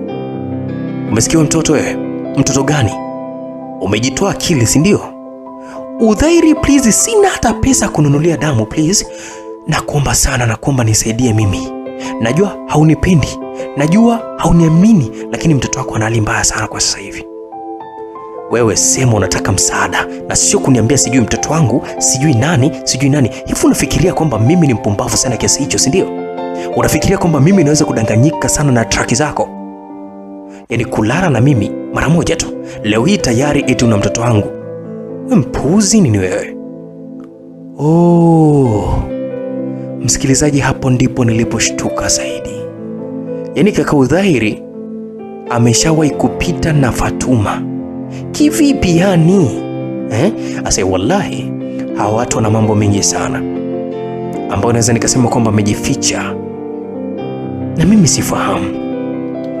Wallahi wanajua kuvuruga akili za watu, ambayo mpaka sasa hivi akili yangu mimi ndio imevurugwa sana. Niko nimeuliza, nini kinaendelea hapa jamani? Na hapo kila mtu alikuwa amechanganyikiwa. Fatuma alikuwa akilia sana. Yaani alikuwa akilia, ni wazi kabisa kwamba mtoto wake alikuwa na hali mbaya sana. Na muda huo tulikuwa tumesikia sauti ya baba ikizungumza nje ya mlango wa kaka Uzairi. Kuna nini humo ndani? Na hapo kaka Uzairi akawa ameshtuka sana. Na kwa sauti ya chini akawa amezungumza. Kila mtu kimya. Kimya. Unajua hakutaka baba ajue kwamba kuna kitu gani kinachoendelea. Na kwa kuwa mimi sikuwa nimefunga mlango kwa ndani, babangu alivamia ghafla tu wakiwa na mama. Wakawa wameingia chumbani, wakifuatiwa na kaka Anwari wakiwa watatu. Mama akawa ameuliza kuna nini? Asa kwa upole na utulivu wa hali ya juu, Uzairi akajibu, hata mimi sijui huyu Fatuma ana shida gani. Sijui ananitaka nini mimi huyu dada. Ila mimi kiukweli sijui. Mama akamgeukia binti na kumuuliza kuna shida gani? Binti kwa sauti ya kwikwi ya kili akaanza kuzungumza. Akasema kwamba mtoto wangu mama, mtoto wangu ana hali mbaya sana. Shami wangu hali yake sio nzuri. Nimepigiwa simu leo mchana, nikaambiwa kwamba binti yangu amegongwa na gari akiwa anatokea shule. Mama, niko nimetoka hapa mbio mpaka hospitali. Mama, mwanangu ameumia sana mama. Shami wangu amepoteza damu nyingi sana, mpaka sasa nimeshatumia akiba zangu zote kwa ajili ya matibabu yake, lakini bado tu. Kwa sasa mwanangu anahitaji damu. Hivyo basi nimekuja kumwomba Uzairi anisaidie. Nachanganyikiwa peke yangu. Naumia. Sasa mwanangu, kwa nini hujaja kwangu? Damu ngapi unazotaka wewe? Lakini pia ni hospitali gani? Mama, ingekuwa ni damu ya kununua, basi ningekuja kwako mama. Lakini kwa sasa hivi wameniambia damu inayohitajika ni damu ambayo inaendana kabisa naye mwenyewe mwanangu, lakini pia na mtu ambaye anaweza kumsaidia ni Uzairi tu mama, ambaye ni babake mzazi. Mama pamoja na baba walishtuka sana, manake ni mambo ya ghafla mno, alafu ni mazito. Mama, usimsikilize bwana, huyu binti ni kichaa mama. Mama, achana naye huyu binti. Kaka Uzairi akawa amezungumza akijaribu kabisa kujitetea. Na muda huo simu ya Fatuma ikawa imeita, na akapokea na kuweka loudspeaker. Sauti ya mwanamke mtu mzima ikawa imesikika. Umeshaongea na baba yake au? Fatuma, fanya haraka sana, Shami hali yake sio nzuri sana, na sasa amepelekwa ICU mwanangu, changamka. Muda huo Amanda akapiga goti chini na kushika miguu ya Uzairi na kuzungumza naye. Akamwambia, nakuomba msaidie Shami wangu, msaidie mtoto wangu tafadhali. Baba mtu akaona kwamba issue iko serious. Kwa sauti yake nzito na yenye mamlaka kama baba wa familia akazungumza, Uzairi, jiandae, tunaenda hospitali sasa hivi. Aliambiwa Uzairi ajiandae, lakini ghafla mimi ndo nikaanza kabisa kujiandaa. Yaani ukisikia kiherehere ndio hii kicha kwangu mimi sasa. Ndio mimi cha kwangu. Kwa kweli hakuna mtu ambaye alikubali kubaki nyumbani. Hivyo sote tuko tumeenda huko hospitali. Basi hatujapoteza muda. Uzairi akawa amepelekwa kwa daktari na kuanza kufanyiwa vipimo kadhaa. Na baada ya muda majibu yalitoka, na kweli damu ya Shami ambaye ni mtoto wa Fatuma ilikuwa ni 100% na kaka Uzairi. Lakini pia kwa upande wangu mimi nilizidi kuishiwa nguvu sana, na huku nikijipatia moyo kwamba sio mtoto wake. Kwa upande huo sio mimi tu ambaye nilikuwa nimechanganyikiwa, hata familia yangu yote ilikuwa imechanganyikiwa sana. Basi bwana, baada kama wiki 2 kupita, Shami akawa sawa kabisa na akachangamka kama watoto wengine, na moja kwa moja ikawa imefanyika DNA ili kujua kama huyu mtoto ni kweli wa kaka Uzairi ama la. Na kweli ukisikia kitanda kizai haramu, msikilizaji, ndio hii sasa.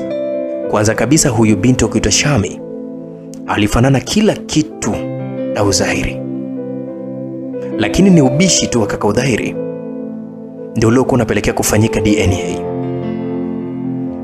Majibu alipotoka, mtoto alikuwa ni wa Udhairi, yani ni mtoto wa 100%.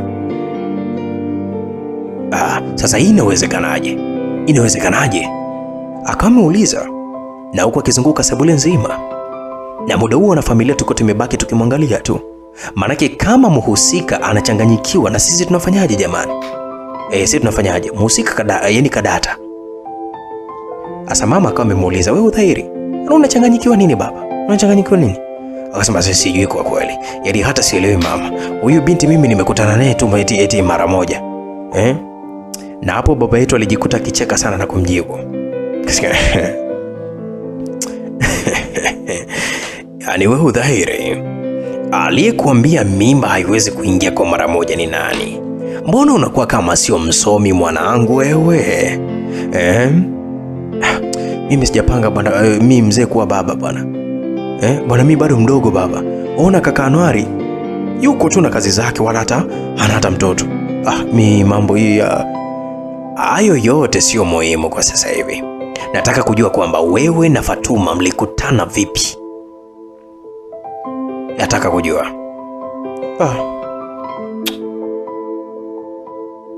Baba, mwanao alinipata mimi nikiwa kazini, kwenye kazi yangu ya kuuza utu wangu, kazi ya kudhalilika. Wewe Fatuma, ulikuwa unamaanisha nini? Au unamaanisha nini katika kauli yako? Mama alimuuliza Fatuma pale pale. Lakini watu ambao tulikuwa tunaelewa ni mimi na Udhairi tu. Amanda alimwangalia kila mtu na kisha akamuuliza, nawezaje nikasimulia kidogo? Mara ghafla kaka Udhairi akawa amedakia, hakuna haja ya kusimulia, nitalea mtoto wangu. Lakini kaka Udhairi ni kama kuna mambo fulani hivi alikuwa anaficha. Yaani alikuwa hataki kabisa Fatuma azungumze kitu kabisa. Fatuma, nahitaji uzungumze. Babangu akawa amempatia nafasi ya kuzungumza. Basi sitazungumza kitu. As long as Udhairi anachukua majukumu yote juu ya mtoto wangu, basi mimi sina neno tena. Muda huo Amanda alikuwa anaonekana ni mtu mwenye maumivu sana, lakini aliaishi maisha yake kwa ajili ya binti yake. Basi kwa kuwa Amanda amekataa kuzungumza, hakuna shida na hakuna sababu ya kuendelea kumlazimisha kuzungumza. Msikilizaji, kwa upande wangu mimi nilibaki tu njia panda. Maana tayari nilikusha kuharibu kwa Fatuma. Tayari Fatuma ananichukia sana. Moyo wangu bado unadunda kwa jina la Fatuma, lakini bado siwezi kuwa na Fatuma kwa sababu tu amezaa na kaka yangu Udhairi. Basi bwana, tangu hapo mtoto wa Fatuma akaanza kukaa pale nyumbani kwetu. Na kwa kuwa kwenye familia yetu hakukuwa kuna mtoto wa kike, hivyo basi uwepo wa Shami pale nyumbani ulikuwa ni zaidi ya furaha kwa mamangu pamoja na baba yetu. Basi Shami akaanza kupewa mapenzi yote ambayo nilikuwa nikipatiwa mimi. Yaani Shami yeye ndio alikuwa kama lastiboni pale nyumbani. Hasa siku moja, ikiwa ni majira kama jioni, kaka Anwari akawa amemuita Fatuma na kuomba azungumze naye kidogo. Lakini pia muda huo mimi nilikuwepo. Fatuma akawa amesemaje, kwani kuna shida gani? Baada ya kuitwa tuna Anwari. Manake sio kawaida yake kujibu hivyo. Akasema, nataka tuzungumze kitu kimoja Fatuma. Akasema, kitu gani? Kuhusiana tu na uhusiano wako na mdogo wangu Zairi. Unajua hii historia yenu imekuwa ikielea tu, jambo ambalo linaleta ukakasi sana kwetu sisi. Kwa hiyo naendelea kuona chuki iliyopo kati yako na Zairi. Lakini pia sipendi hiko kitu kabisa.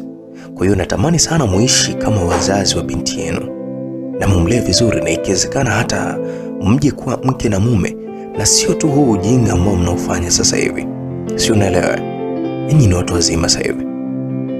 Fatuma alikuwa msikilizaji tu mzuri kwa wakati huo, lakini polepole machoni mwake akaanza kulengwa na machozi. Akaulizwa tena, unafurahia ya maisha unayoishi na baba wa mtoto wako, mnafurahia? Akasema mimi sijui.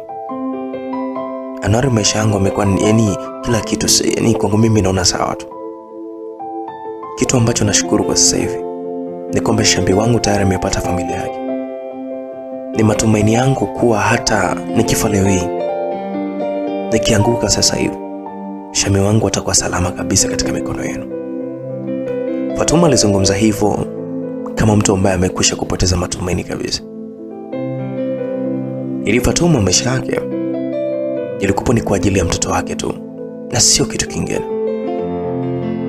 Basi bwana, kaka Anwar, navyomjua mimi ni mtu ambaye anajua sana kumsoma mtu saikolojia. Hivyo basi nikamsogelea Fatuma na kumkumbatia kwa nguvu sana, na tena kimpapasa mgongoni kwake, ikiwa ni moja ya huduma nzuri kabisa kupunguza maumivu makali sana ndani ya moyo. Baada ya kumkumbatia akawa amemwambia kwamba sisi tupo kwa ajili yako Fatuma.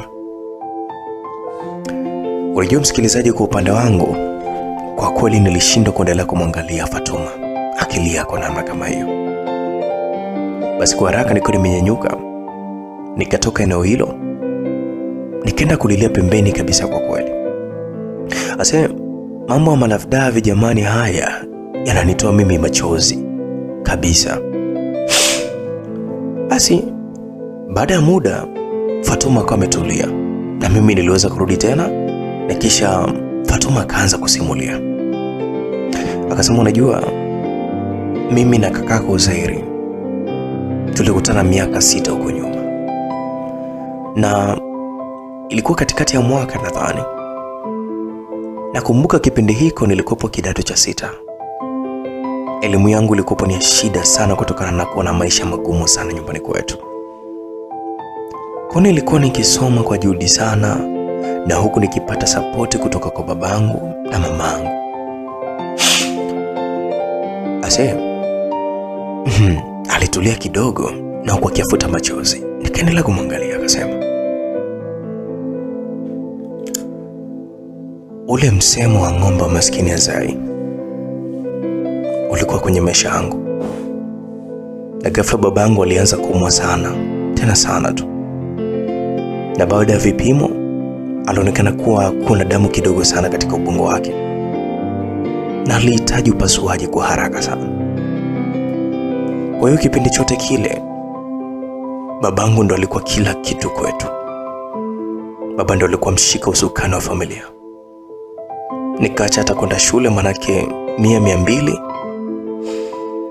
zile ambazo nilikuwa nikitumia kama nauli zilinishinda. Sasa nilikuja kupata msaada wa rafiki yangu ambaye aliniunganisha na kikundi cha wadada wa mjini katika kuuza mili yao, na kiukweli ilikuwa ni ngumu sana kwangu. Nilikuwa sina amani na hiyo kazi, lakini nilifanya kwa ajili ya babangu.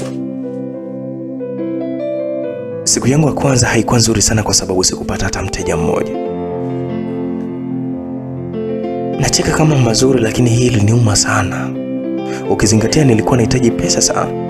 Kwa hiyo siku yangu ya pili ndipo nilikutana na Uzairi, kaka yako. Na hapo kwangu mimi nilikuwa nimedakia, nikasema, kwa hiyo Uzairi alikuja kukununua? Yaani nilikuwa nimeuliza kwa mshangao mkubwa wa hali ya juu. Manake kaka Uzairi ni mtu ambaye anaheshimu sana wanawake. Inawezekana vipi akawa ameenda kununua mdada poa? Akaniambia, sio kama hivyo Faisal. Uzairi alikuja na rafiki zake ambao pala unajulikana sana. Manake sehemu hiyo, yani katika ile nyumba, vile vyumba vyote viko hapo hapo. Kwa hiyo wote walienda nyumbani kwao na wanaume zao, isipokuwa mimi na Uzairi ambao tulibaki tukishangana tu, manake hatuna akili nzuri. Lakini kwa upande wangu mimi nilikuwa nimejiambia kutoka kwamba sitachangamka basi nitarudi nyumbani patupu kama siku ya kwanza nisipochangamka. Na hapo nikaamua kujitoa akili yangu, nikaanza kumfanya Uzairi anitamani, apagawe na mimi, nisiwe mwongo. Unajua Uzairi ni zaidi ya mwanaume mwenye msimamo. Kwa hiyo nilitumia muda mwingi sana kumshawishi, na mwisho wa siku akawa ameamua kunijibu mashambulizi yangu. Na ndipo tuko tumekutana pasipo hata kutumia kinga. Na ubaya zaidi, nilikuwa katika siku za hatari.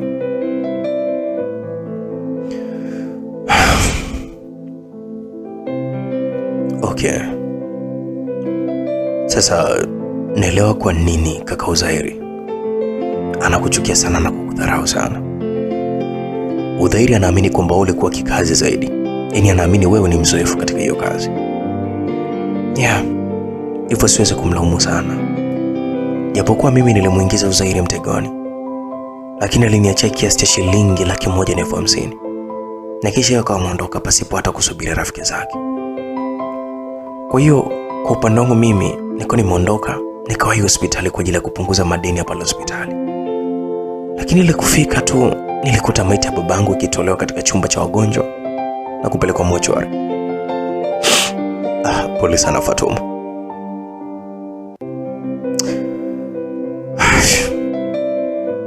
Sasa imagine, baada ya kujizalilisha kote huko, hata pesa niliyopata haikusaidia chochote.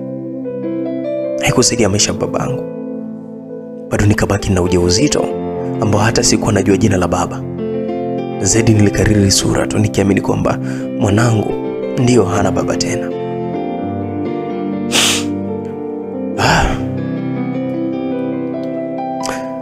Ase,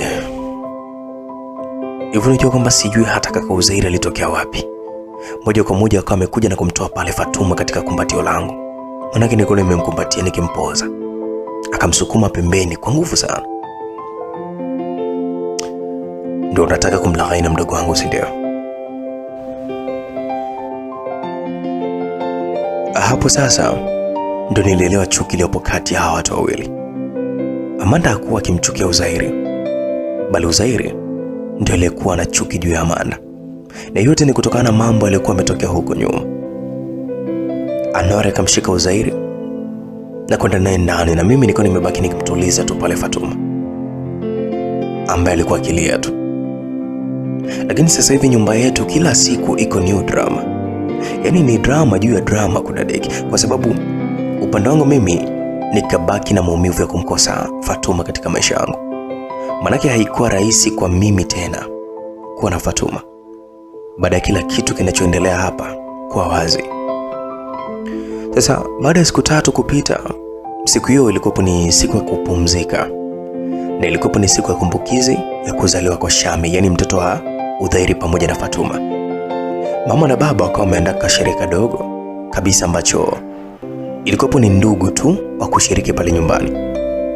Lakini pia na mama mzazi wa Fatuma, manake ni mjukuu wake sasa, alikuwepo. Kwa hiyo siku hiyo pia kaka Anwar alikuja pale na mwanamke wake kwa mara ya kwanza, kama amemtambulisha. Ase wallahi shemeji yangu alikuwa ni mrembo sana, sio siri. Shemeji yangu huyu alikuwa anaitwa Munira. Ni msichana fulani hivi mchangamfu sana, yani muda wote alikuwa na vibe la kutosha. Kwa hiyo siku hiyo ilikuwa ni siku nzuri sana kwa furaha katika familia yetu. Fatuma alikuwa busy tu na kumwangalia binti yake ambaye alikuwa na tabasamu pana sana katika siku hiyo. Lakini pia macho yangu yote yalikuwa kwa Fatuma, bado moyo wangu ulikuwa na hisia sana, hisia kali juu yake. Sasa baada ya kila kitu, mara ghafla Uzairi akawa amemsogelea Fatuma na kusimama mbele yake akiwa na macho huruma sana. Yaani hapa ndipo nilipoanza kuona uhalisia kwa kaka Uzairi. Yaani huyu Uzairi wa sasa hivi ndio yule ambaye miaka 5 iliyopita. Kwa sauti utulivu kaka Uzairi alizungumza, akasema I'm sorry. Ase, hivi mnajua raha ya kuomba msamaha, mnajua mbele ya kila mtu, mnajua msamaha mbele ya watu yani inavyomaanisha. Yani sauti ya msamaha kutoka kwa Uzairi ilikuwa ikimaanisha kabisa, na kila mtu alielewa hiyo. Basi Binti wa watu Fatuma akawa ameshindwa hata kuvumilia, akamkumbatia kwa nguvu sana, akamwambia asante Udhairi. Asa hawa watu wawili mbona kama wanaenda kupendana sasa? Hivi si ndio hao ambao walikuwa na chuki hawa? Si wao wazazi tu waliozaa pamoja mtoto? Mbona kama haya mambo ya kukumbatiana tena hapa inakuaje? Basi bana, kashereka liendelea pale na kisha kakafikia hatua kakameisha. Kila mtu akatawanyika, na siku hiyo kaka Anwari akawa amelala pale pale na mwanamke wake yule Munira. Sasa kwa upande wangu mimi nilikosa usingizi kabisa siku hiyo. Nilinyanyuka nikawa nimetoka kwenye kitanda changu, nikaenda moja kwa moja kwenye dirisha langu ili niweze kuangalia mazingira ya nje. Ase bora hata nisingeenda hapo dirishani basi. Manake kitendo cha kutazama tu nikakutana na kakaangu Zairi akiwa na Fatuma katika mabembea yale pale, walikuwa wanakisi taratibu kwa nabembea. Asa kwa haraka nikawa nimefunga dirisha, nikarudi kitandani kwangu, nikasema au yule sio Fatuma. Lakini haiwezekani, yani ghafla tu eti ndio wawe vile katika in love kiasi hicho. Niliendelea kujiuliza maswali mengi sana ambayo sikuwa na majibu nayo. Kwa mwendo wa polepole nikawa nimesogea tena dirishani ili kuhakikisha kama nilichokuwa nakiona ni sahihi au ni mimi imagination zangu. Basi kwa uoga nikawa nimefunga dirisha, nikasema bana, wanatoma sana watu bora kama ni wao. Ase kwa haraka nikawa nimetoka dirishani. Moyo wangu mimi ulikuwa unanidunda sana pasipo hata kufikiria mara mbili. Nilichukua kiatu changu nikaenda nacho dirishani, na muda huo nikawa nimekirusha nje. Na sijui Shabani ilikuwa nimezitoa wapi, kiatu kile kilienda moja kwa moja kikatoa kichwani kwa kakaangu Zairi. Chapo nikafunga dirisha langu pa. Niko nimemind so siri. Yaani watu mnapendana kwenye penzi langu kweli? Lakini wewe Fatuma na Uzairi, mbona kama mko hivi? Mbona kama mnaniweza kwa kweli? Yaani sina hata nguvu. Okay, fine. Unajua ile kwaje? Hatimaye siku mpya ikawa imeshika nafasi yake. Kitendo cha kufungua macho yangu tu niko nimejikuta nikipiga kelele sana, moja matata. Na hiyo ni baada ya kukutana uso kwa uso na Udhairi, ambaye alikuwa ananiangalia sana muda wote huo ambao nilikuwa nimelala. Ndio nini sasa? Hivyo unajua kwamba nilimuuliza na huku nikimsukuma atoke mbele yangu. Kwa sauti yake nzito asubuhi akawa ameniuliza, kwa nini jana umenipiga na kiatu? Nikamwambia nani, mimi? Asa kama kawaida yangu, tabia kuuliza kitu mara mbili. Yaani ni mimi naongeleshwa halafu nauliza na mimi tena. Nikamwambia yaani mimi au? Nikarudia tena. Akasema unajua jana umeniharibia sana mpaka mke wangu akaona aibu akaondoka. Nikasema majirani kumekucha, mkuje mnisaidie. Mbona ameanza kumuita mke wangu? Kwa mshangao wa hali ya juu sana nikamuuliza kaka, nikamwambia mke wako? Akasema ndio mke wangu. Nikamwambia ni nani? Ni nani kwani? Na kwa nini umuingize ndani usiku? Na nilimuuliza na huko nikijifanya kwamba sijui kama ni Fatuma. Akasema nani mwingine zaidi ya mamako, mama princess wangu? Nikamwambia Fatuma. Akasema nani mwingine zaidi yake? Yaani uliharibu kila kitu mwenzio, mimi nilikuwa nikipiga saundi 1 2 3 nipate chochote kwa siku hiyo. Basi mimi nikawa nimemwangalia Udhairi kwa muda sana, nikazungumza kimoyo. Nikasema nilione ili nalo ili ngongo nikaningonga. Wewe ulikuwa umpendi wewe? Nikamwambia lakini bro wewe unajua nini mdogo wangu? Sema Fatuma chombo naye. Akawa amezungumza Udhairi na kubaki akiniangalia tu. Nikamwambia hebu toka bana nje wewe. Nilijikuta nikimfokea tu kwa sababu ni kama alikuwa kinumiza moyo wangu.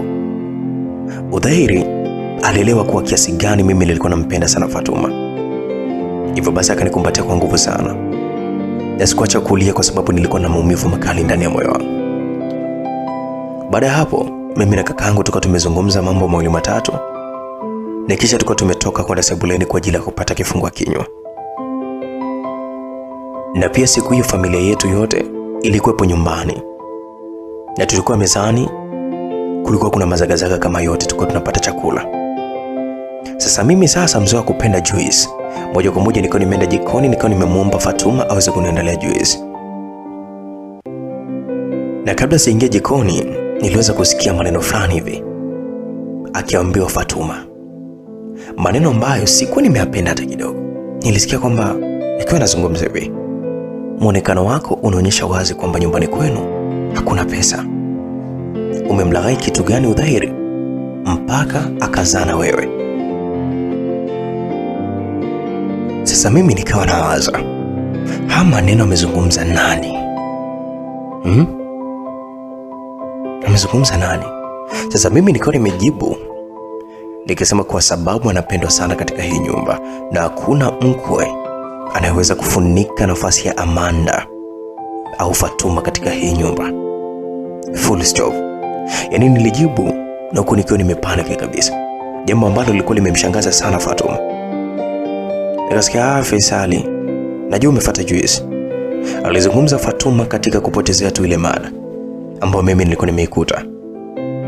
Nikapea, lakini nataka kujua ni mada gani hiyo. Mada gani ambayo ni mbovu kiasi hichi? Mada ya uzalilishaji mlikuwa mnazungumzia hapa. Akasema, Faisal, embo bana, ni story tu za wanawake. Juice yako iko katika friji, nishakuandalia.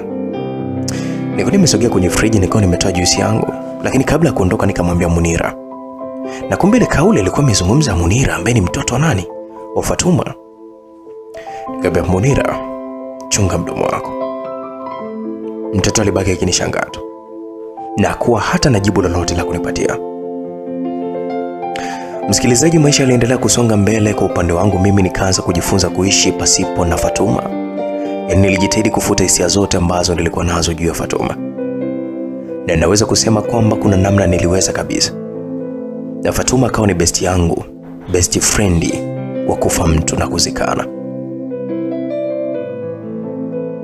Basi bwana, baada ya kuwepo pale, Fatuma akawa ameniuliza. Akaniambia, jana umelala saa ngapi Faisal? Maana yake nilikuwa nasinzia tu katika meza yangu ya kujisomea. Nilimwangalia nikamjibu. Nikamuuliza nani amelala? Yaani jana nilikuwa nikukesha tu. Nina imani Shami uko shule atakuwa anasinzia tu, maana yake amepata usingizi saa 11 alfajiri. Akasema, huyo mtoto jamani huyo. Nikamwambia, Mai, sikiliza, zangu iko hivi. Sasa hivi Shami, yani mtoto wa Fatuma, ndo ananipenda sana msikilizaji, ndo ukaujue. Na mule ndani ananiona mimi ndo mtoto mwenzie. Hivyo basi muda mwingi sana huwa anakaa na mimi majira usiku, na akilala tu ndo nampeleka chumbani kwake kupumzika. Sasa usiku ulipita, hata kulala kabisa kutokana na fujo za Shami. Kondo likopo hivyo. Embo msikilizaji, sorry, nilikwambia mtu alikuwa anapiga mdomo pale. Alikuwa akimwambia Fatuma yale maneno alikopo ni Munira, ambaye huyu Munira ni mwanamke wake na Anwar, kaka yetu huyu ambaye ni askari. Sasa mimi wakati nikiwa naendelea kupiga story mimi na Fatuma, ghafla tukao tumesikia kelele za ugomvi kati ya Munira pamoja na mwanaume wake ambaye ni Anwar. Na muda huo Munira alikuwa na begi lake akitaka kuondoka pale nyumbani. Kaka alikuwa anamzuia asifanye hivyo. Akamwambia Munira, usifanye hivyo mpenzi wangu, unafanya nini hivyo? Mimi siwezi, mimi nimechoka sana. Kila siku mimi nakwambia kwamba huyu Fatuma ananifanyia visa, una kazi kabisa ya kumtetea tu kila siku. Haya, muoe yeye basi, kama unaona ndugu zako yani wanafaidi sana. Muoe, sio nini na nini. Ilikuwa ni maneno mengi sana alizungumza Munira, na huko macho yake ya hasira akiwa kwa Amanda ambaye ni Fatuma. Sasa Fatuma akawa amemuuliza, akasema, unaongea kuhusiana na nini? Mbona kama sikuelewi wewe Munira? Munira alimwangalia sana Fatuma kwa macho ya dharau sana, na kisha naye mwenyewe akawa amemuuliza, akasema, kwani haujui mimi nazungumzia kitu gani hapa? Sijui nimekukosea nini? Yaani nilikosea nini tangu nimeingia huko ndani? Kila siku unadharau tu, unadharau.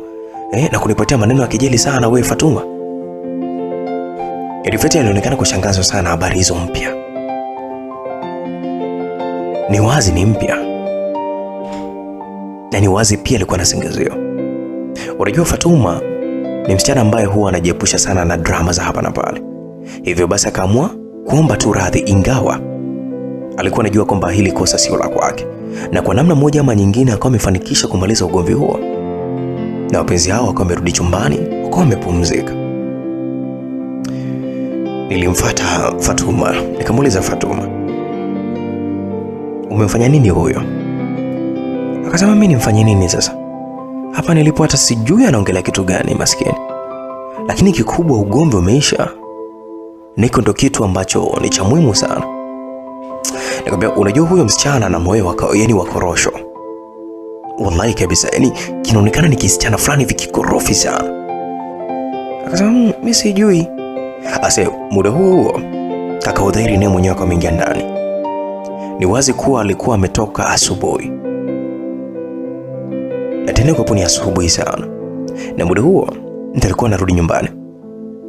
Basi moja kwa moja Udhairi akawa amemsogelea Fatuma na akamchapa kisi la mdomoni. Unajua kama ukangu kakafanya baki kidogo, unajua toba roho yangu mie. Kwa sababu sija move on sana.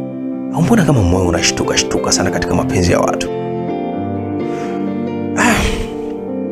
Basi bwana, mimi niko nimenyanyuka pale nikasema oya, niko zangu ndani jamani Nilinyanyuka kwa muda wa haraka nikaelekea zangu chumbani, kwa sababu nilikuwa naepusha maumivu ambayo nilikuwa nikiyapata kwa muda huo baada ya kuwashuhudia tu hawa watu wawili. Unajua kila siku zilivyozidi kwenda mbele ndio mapenzi kati ya Udhairi pamoja na huyu mwanamke mdada wa kazi house girl Fatuma alizidi kabisa kupamba moto. Yani ile penzi lilikuwa kama limenoga hivi na kupaliliwa. Na uwepo wa mtoto pale nyumbani, alafu watu wakaamua kabisa kupendana mazima, ni kitu ambacho kilikuwa hapo kabisa kinadhiri kunawiri. Yani ulikuwa unapendana sana mpaka shetani alikuwa anatabasamu balala kuchukia hilo. Sasa kwa upande wa penzi la kaka Anwari na mwanamke wake wa kuitwa Munira, bana mambo yao yalikuwa sio mambo. Yani kila siku ni shtaka jipya. Ili Munira alikuwa ni mtu wa kulalamika sana kila siku. Kila siku Munira alikuwa anaigiza tu kuonewa na huyu dada wa kazi Fatuma. Asa ngoja kwanza niwape ka story kafupi msikilizaji kuhusiana na huyu Munira, ambaye Munira ni mwanamke wa kakaangu huyu askari Anwari. Unajua ni huyu binti au huyu Munira ni binti ambaye hajui shida. Amezaliwa katika familia ambayo inajiweza kwa kila idara. Amezaliwa kwenye familia ambayo baba anamlipia mtoto wake kila kitu, au anampatia mwanae kila kitu, lakini mwisho wa mwezi anampatia sio nini anampatia. Na mimi sijui kwa nini sikuzaliwa katika familia kina Munira jamani, maana yake ningeenjoy sana. Munira ni binti ambaye hajui hata kukata kitunguu, kitu ambacho anaweza yeye ni kusuza vyombo tu ambavyo vimekusha kuoshwa. Huyu sio mtu wa kuoa kabisa. Eti wadau, tukikaa katika kikao chetu sisi wanaume, huyu ni wa kuoa huyu. Sasa shida inakujaje? Hapa kaka Anwari amemkabidhisha Munira kwa Fatuma ili aweze kumfundisha baadhi ya mambo. Na kaka yangu alifanya yote hayo kwa sababu anampenda sana Munira, lakini pia yuko katika process za kumwoa. Lakini sasa msikilizaji, ukirudi kwa binti huyu house girl ambaye ni Fatuma, ni binti ambaye amepitia kila aina ya maisha magumu. Yaani anajua kila kitu katika mahangaiko ya huku na kule. Sasa kwa upande wa pale nyumbani kwetu naweza kusema kwamba jina la Fatuma ndilo lilishika nafasi. Kila mtu alikuwa akimuita Fatuma. Maana kazi nyingi sana alikuwa akifanya yeye. Ukiachana na Fatuma kuwa mkwe mtarajiwa wa familia hiyo, lakini aliwahi kuwa dada wa kazi, na hata sasa hivi basi anafanya kazi hiyo hiyo na analipwa kama kawaida dada wa kazi. Sikiliza, siku moja Fatuma pamoja na Munira walikuwa jikoni ukiwa wanaendelea na mapishi. Na wakati huo Munira aliendelea kujifunza mapishi. Mara ghafla Munira alitoka nje akiwa na hasira za kuzungumza. Mimi nimechoka sasa. Siwezi kuendelea kukaa humu ndani. Anwari naomba nirudishe nyumbani kwetu, mimi sijaua. Hasa muda huo mimi, kaka Anwari, Uzairi tulikuwa tukicheza zetu PC tu. Nini ile PS la mpira. Ghafla tu hali hewa ikabadilika, na muda huo Fatuma naye akawa amekuja kwa sauti ya utulivu tu, akawa amemuuliza Anwari. Akasema kwamba kwa hiyo shemeji, unanitangazia kwa kila mtu kwamba nilikuwa najiuza kweli? Mbona haya yamekuwa ni makubwa sana? Kaka Anwari tangu lini akawa na tabia za hovyo? Au huyu Fatuma naye mwenyewe amevurugwa Asa Anwari akawa amemuuliza, unaongea kuhusu nini? Akasema Anwari, hivi ni kweli kabisa ulikosa stories za kupiga wewe na mwanamke wako mpaka mkaniweka mimi kwa kikaangoni na kwanza kuniongelea kweli? Aliuliza Fatuma huku akionyesha kabisa kuumizwa sana na swala hilo. Kaka Anwari akawa amemgeukia Munira akamuuliza, ni upuuzi gani umemwambia Fatuma? Akasema mimi sijamwambia kitu. Yaani Munira alijibu akiwa mkavu kabisa, yaani kana kwamba hakuwa anajua kitu gani kilikuwa kinauliziwa. Anwari akamuuliza tena akamwambia, Munira, umemwambia kitu gani nani Fatuma? Yaani kabla sija kubadilikia muda huu na kuomba uzungumze. Na hapo ndipo Munira akawa amesogea mbali kidogo na Anwari na kisha akaanza kuzungumza. Akasema, kwani nimeongea uongo au? Kwani hakumpata mtoto wake akiwa anajiuza? Mbona mnataka mimi inaonekana kuwa mimi nayakuza tu haya mambo yenu wakati mambo yote hapo hadharani? Okay, wewe hizi habari umetoa wapi? Na ni maneno gani ulikuwa ukimwambia Fatuma mpaka mwenzio analia kiasi hiki? Nataka uniambie ni kiasi gani umezungumza kauli hizo. Anwar alimuuliza mwanamke wake ambaye ni Munira. Wakati huo wallahi Fatuma alikuwa kilia sana tu, zaidi sana. Yaani udhairi hakuwa mbali katika kumtunzia mwanamke wake, hakuwa mbali. Akaanza kumtuliza taratibu. Sasa mimi kwa upande wangu nilibaki nikiwaangalia tu na nikijitahidi kuepuka kabisa kuingilia mambo ya watu, mambo ya wahusiano, mambo ya wapenzi. Wakati huo mimi niko zangu tu singular, singwengwe, singonyonyonyo. Na sijui Munira ni mwanamke wa aina gani, msikilizaji, lakini pasi na aibu yoyote akazungumza. Akasema kwamba hata sio big deal kama hivyo jamani. Huyu Fatuma wenu anapenda sana tu hizi attention mnazomuonyesha. Mimi nilikuwa zangu live TikTok na nilikuwa nikipiga zangu story na followers wangu. Sasa katika kuchangamsha story nikaamua tu kuwapa story ya nanili ya Fatuma, lakini kwa ajili tu ya kunogesha story zangu nikaonyesha mhusika mwenyewe. Sasa ndo hapo kuna ubaya gani sasa?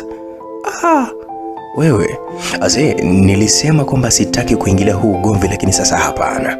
Yaani niliamua kuingilia katikati, na sio tu kuingilia tu, bali nilinunua kabisa ule ugomvi na pasipo hata kufikiria mara mbili. Nilimwasha moto Munira, nilimwasha kiboki moja cha nguvu kabisa cha shavu licha kwamba ndio shemeji yao. Na hapo kaka Uzairi chapchapo akawa amekuja akawa amenishika akaniambia, wewe nenda ndani nimekwambia. Sikuwa na budi ya kuelekea chumbani kwangu, manake huyo msichana sasa naweza nikampiga mfululizo. Mimi unazungumza TikTok, mitandao ya kijamii, unamtolea nanili mwenzako mfano na unamwonyesha sura yake. Hata mimi nakutandika walai. Sasa Anwar akaanza kumuuliza tena mwanamke wake. Akamuuliza, hizi habari za huyu Fatuma umezitolea wapi? Munira, umetoa wapi taarifa za Fatuma? Alimuuliza tena, na safari hii hasira za Anwar zilikuwa juu sana kuliko hata mwanzo. Akasema, nimetoa katika diary yako ya kumbukumbu, alijibu Munira na kuonyesha kwamba hana hata wasiwasi. Manake kaka Anwar alikuwa amevimba kwa hasira. Fatuma, nenda ndani mama. Udhairi alizungumza na Fatuma akafanya kama alivyoambiwa na mai wake. Anwar, huu sio muda wa kuona hasira, please. Zungumza vizuri na mwanamke wako taratibu.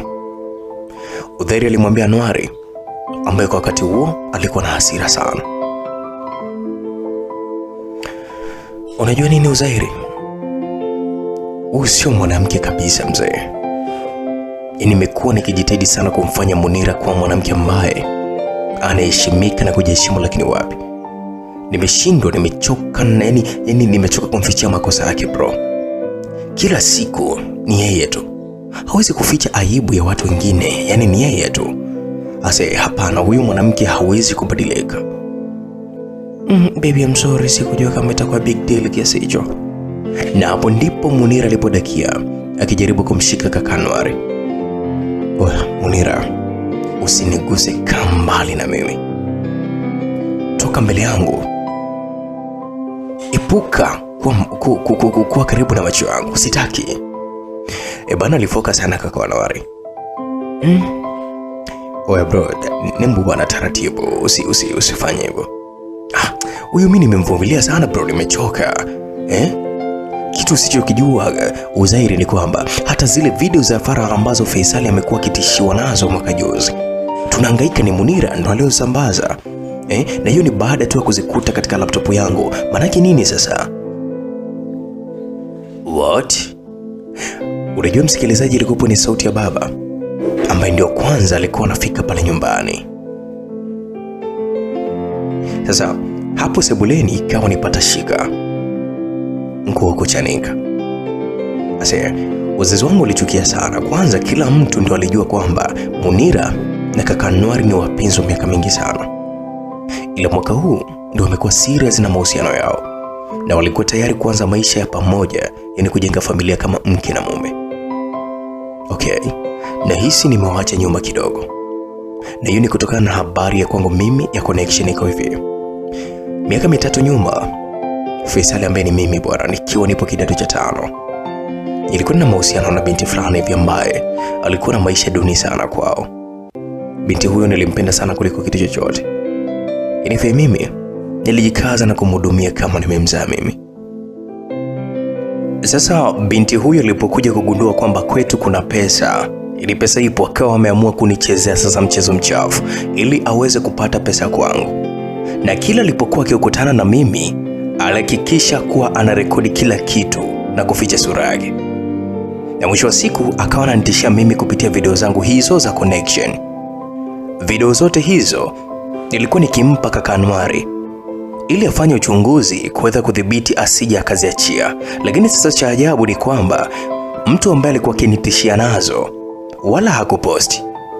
Akaja kuposti Munira ambaye ni mpenzi wa kaka yangu. Hii vita bwana sijui imekaje, lakini kiukweli mwaka huo kwangu mimi ulikuwa ni mwaka mgumu sana. Na katika kipindi chote hicho Fatuma ndiye aliyekuwa mtu sahihi na muhimu sana kwangu. Fatuma alinisimamia mimi, udhani kwamba yeye ndo amenizaa mimi. Ase wallahi huyu msichana ana nafasi kubwa sana katika maisha yangu na hata katika moyo wangu. Msikilizaji, mimi nataka tuishie hapa katika hii sehemu ya kwanza. Usikose sehemu ya pili tujue mazabezabe katika hii familia itaishaje. Lakini bwana, kama nilipotoka kukuambia kwamba huyu mwanamke mimi nampenda sana, Fatuma house girl, lakini amekusha kuzana kaka yangu. Lakini yote kwa yote mimi sijali, nampenda huyu mdada. Itakuwaje tukutane sehemu ya mwisho ambayo itakuwa ni sehemu ya pili. Bye bye. Usiache tu kusubscribe hii channel.